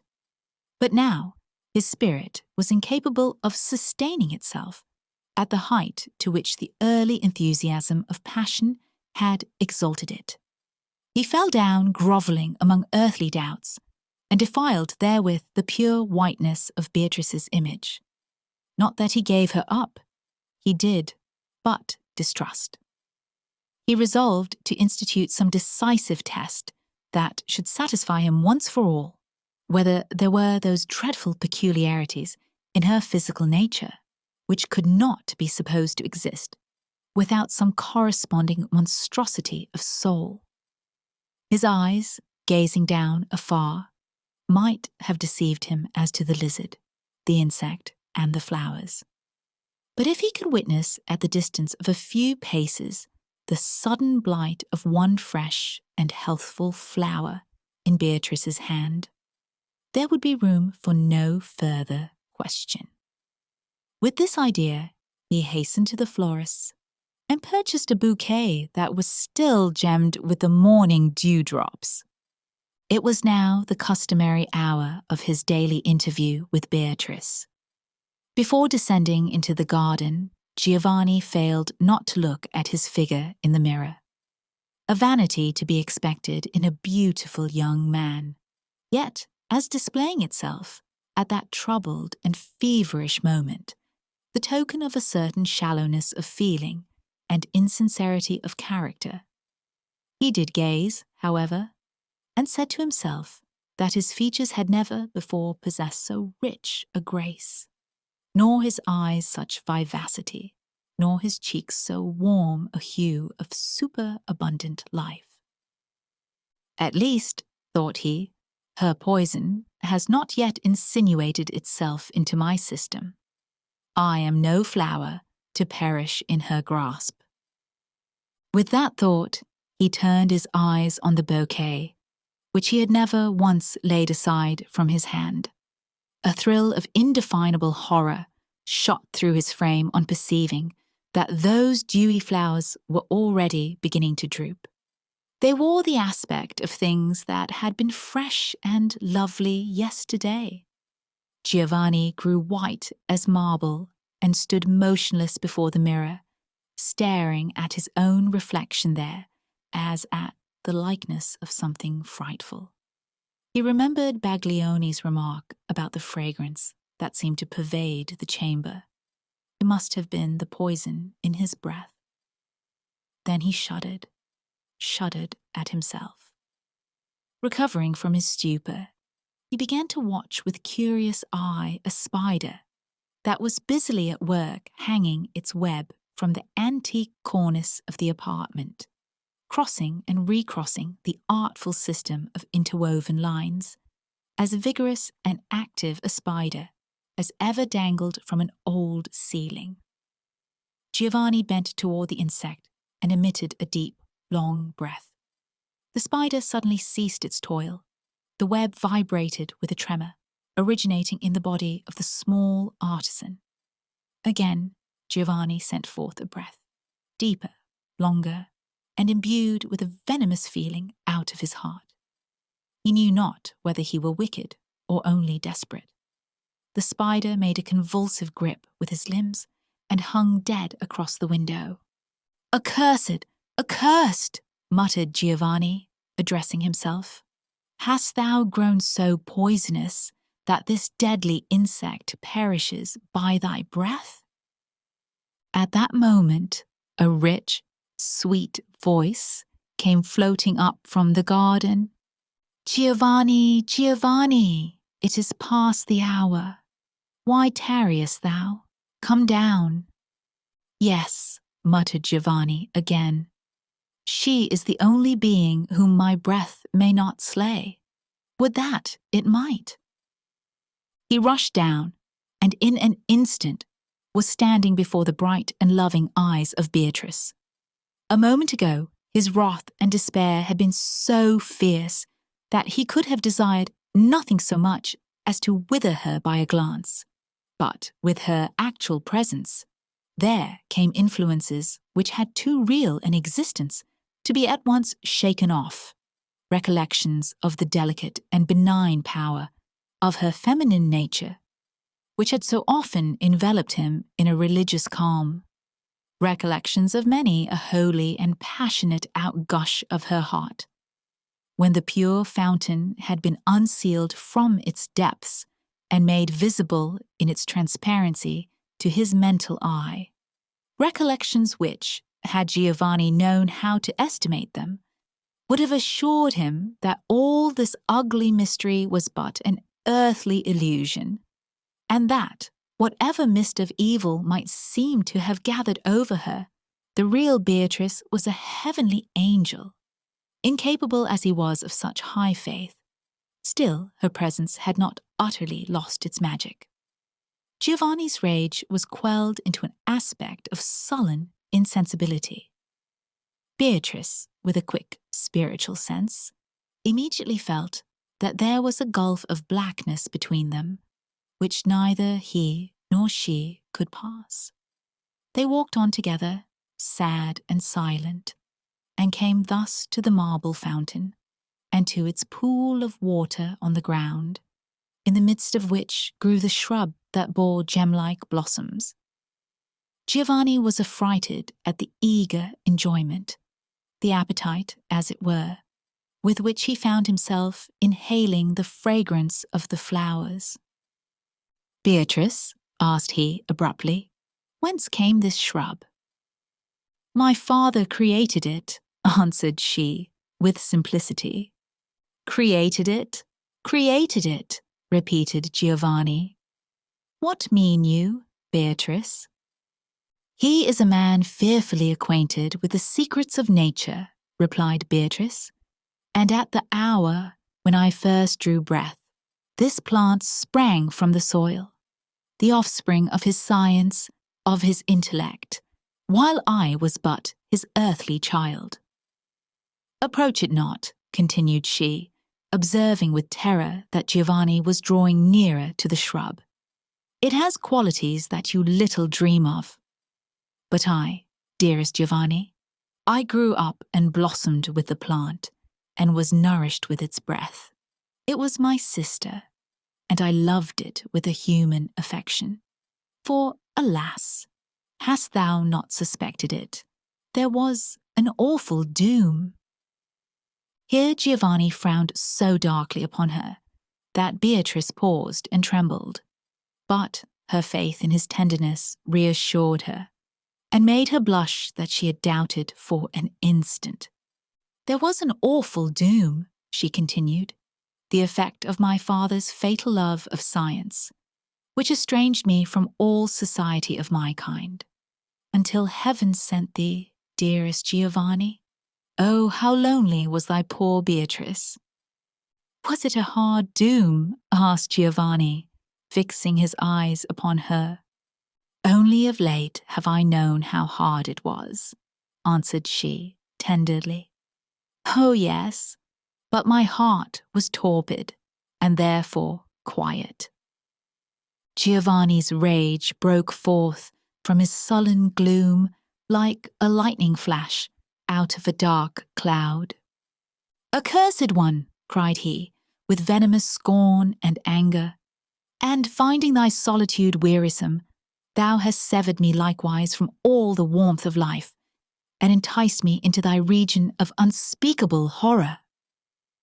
Giovanni, exclaimed Beatrice, turning her large, bright eyes upon his face. The force of his words had not found its way into her mind. She was merely thunderstruck. Yes, poisonous thing, repeated Giovanni, beside himself with passion. Thou hast done it. Thou hast blasted me. Thou hast filled my veins with poison. Thou hast made me as hateful, as ugly, as loathsome and deadly a creature as thyself, a world's wonder of hideous monstrosity.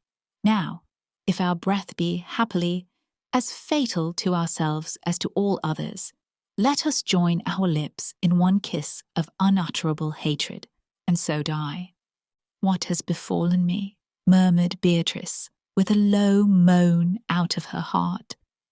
Holy Virgin, pity me, a poor, heartbroken child. Thou? Dost thou pray? Cried Giovanni, still with the same fiendish scorn. Thy very prayers as they come from thy lips taint the atmosphere with death. Yes, yes, let us pray.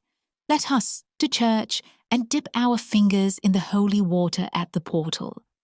They that come after us will perish as by a pestilence. Let us sign crosses in the air. It will be scattering curses abroad in the likeness of holy symbols.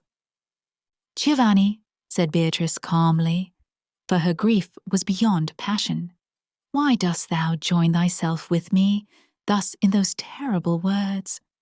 I, it is true, am the horrible thing thou namest me, but thou, what hast thou to do, save with one other shudder at my hideous misery, to go forth out of the garden and mingle with thy race, and forget that there ever crawled on earth such a monster as poor Beatrice?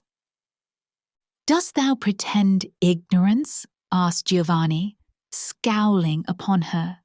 Behold, this power have I gained from the pure daughter of Rappaccini. There was a swarm of summer insects flitting through the air in search of the food promised by the flower odours of the fatal garden. They circled round Giovanni's head, and were evidently attracted toward him by the same influence which had drawn them for an instant within the sphere of several of the shrubs. He sent forth a breath among them, and smiled bitterly at Beatrice, as at least a score of the insects fell dead upon the ground. I see it, shrieked Beatrice. It is my father's fatal science. No, no, Giovanni, it was not I. Never, never. I dreamed only to love thee and be with thee a little time, and so to let thee pass away, leaving but thine image in mine heart. For Giovanni, believe it, though my body be nourished with poison, my spirit is God's creature, and craves love as its daily food. But my father, He has united us in this fearful sympathy.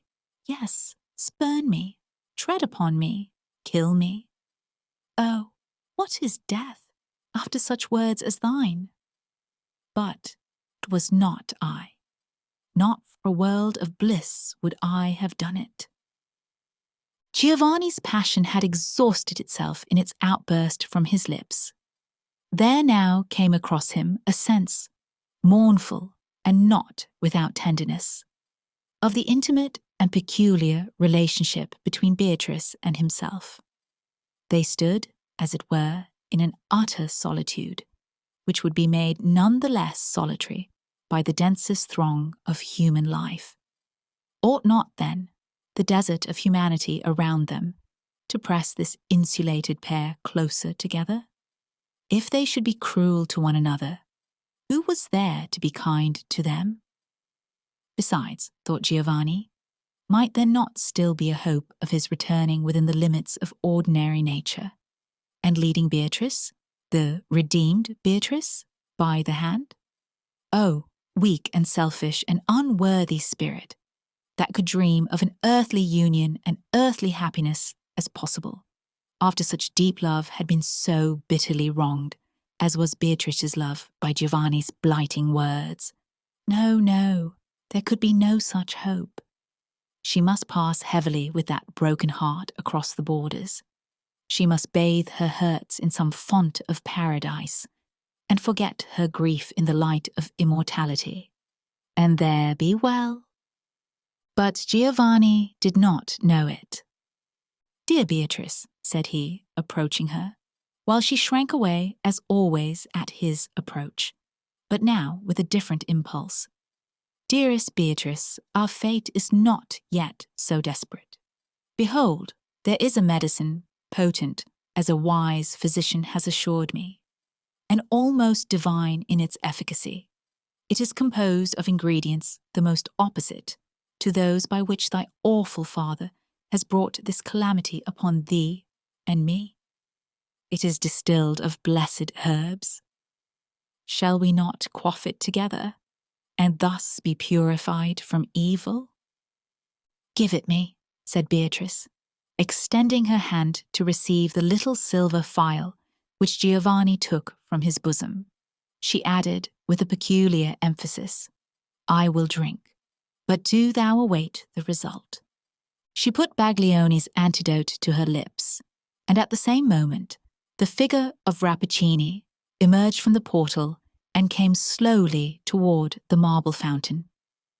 As he drew near, the pale man of science seemed to gaze with a triumphant expression at the beautiful youth and maiden, as might an artist who should spend his life in achieving a picture or a group of statuary, and finally be satisfied with his success.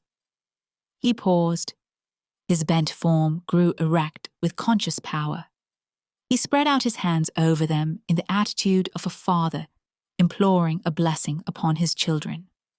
But those were the same hands that had thrown poison into the stream of their lives. Giovanni trembled. Beatrice shuddered very nervously and pressed her hand upon her heart. "My daughter," said Rappaccini, "thou art no longer lonely in the world. Pluck one of these precious gems from thy sister's shrub, and bid thy bridegroom wear it in his bosom. It will not harm him now. My science and the sympathy between thee and him have so wrought within his system that he now stands apart from common men, as thou dost, daughter of my pride and triumph, from ordinary women. Pass on then, through the world, most dear to one another, and dreadful to all besides." "My father," said Beatrice feebly, and still, as she spoke, she kept her hand upon her heart. "Wherefore didst thou inflict this miserable doom upon thy child?" "Miserable," exclaimed Rappaccini. "What mean you, foolish girl? Dost thou deem it misery to be endowed with marvelous gifts against which no power nor strength could avail an enemy? Misery to be able to quell the mightiest with a breath? Misery to be as terrible as thou art beautiful? Wouldst thou, then, have preferred the condition of a weak woman, exposed to all evil and capable of none? I would fain have been loved, not feared, murmured Beatrice, sinking down upon the ground. But now it matters not. I am going, Father, where the evil which thou hast striven to mingle with my being will pass away like a dream, like the fragrance of these poisonous flowers, which will no longer taint my breath among the flowers of Eden. Farewell, Giovanni. Thy words of hatred are like lead within my heart, but they too will fall away as I ascend. Oh, was there not from the first more poison in thy nature than in mine? To Beatrice, so radically had her earthly part been wrought upon by Rappaccini's skill. As poison had been life, so the powerful antidote was death. And thus, the poor victim of man's ingenuity and of thwarted nature, and of the fatality that attends all such efforts of perverted wisdom, perished there at the feet of her father and Giovanni.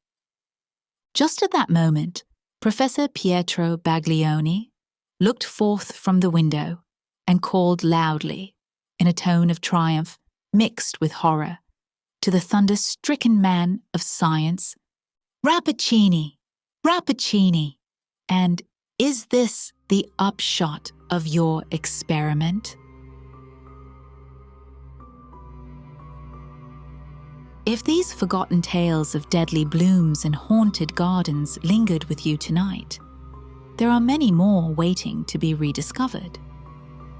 Here at the Old Ink Society, we journey through the darkest corners of classic literature, uncovering forgotten ghost stories, Gothic horrors, and strange tales that time almost erased.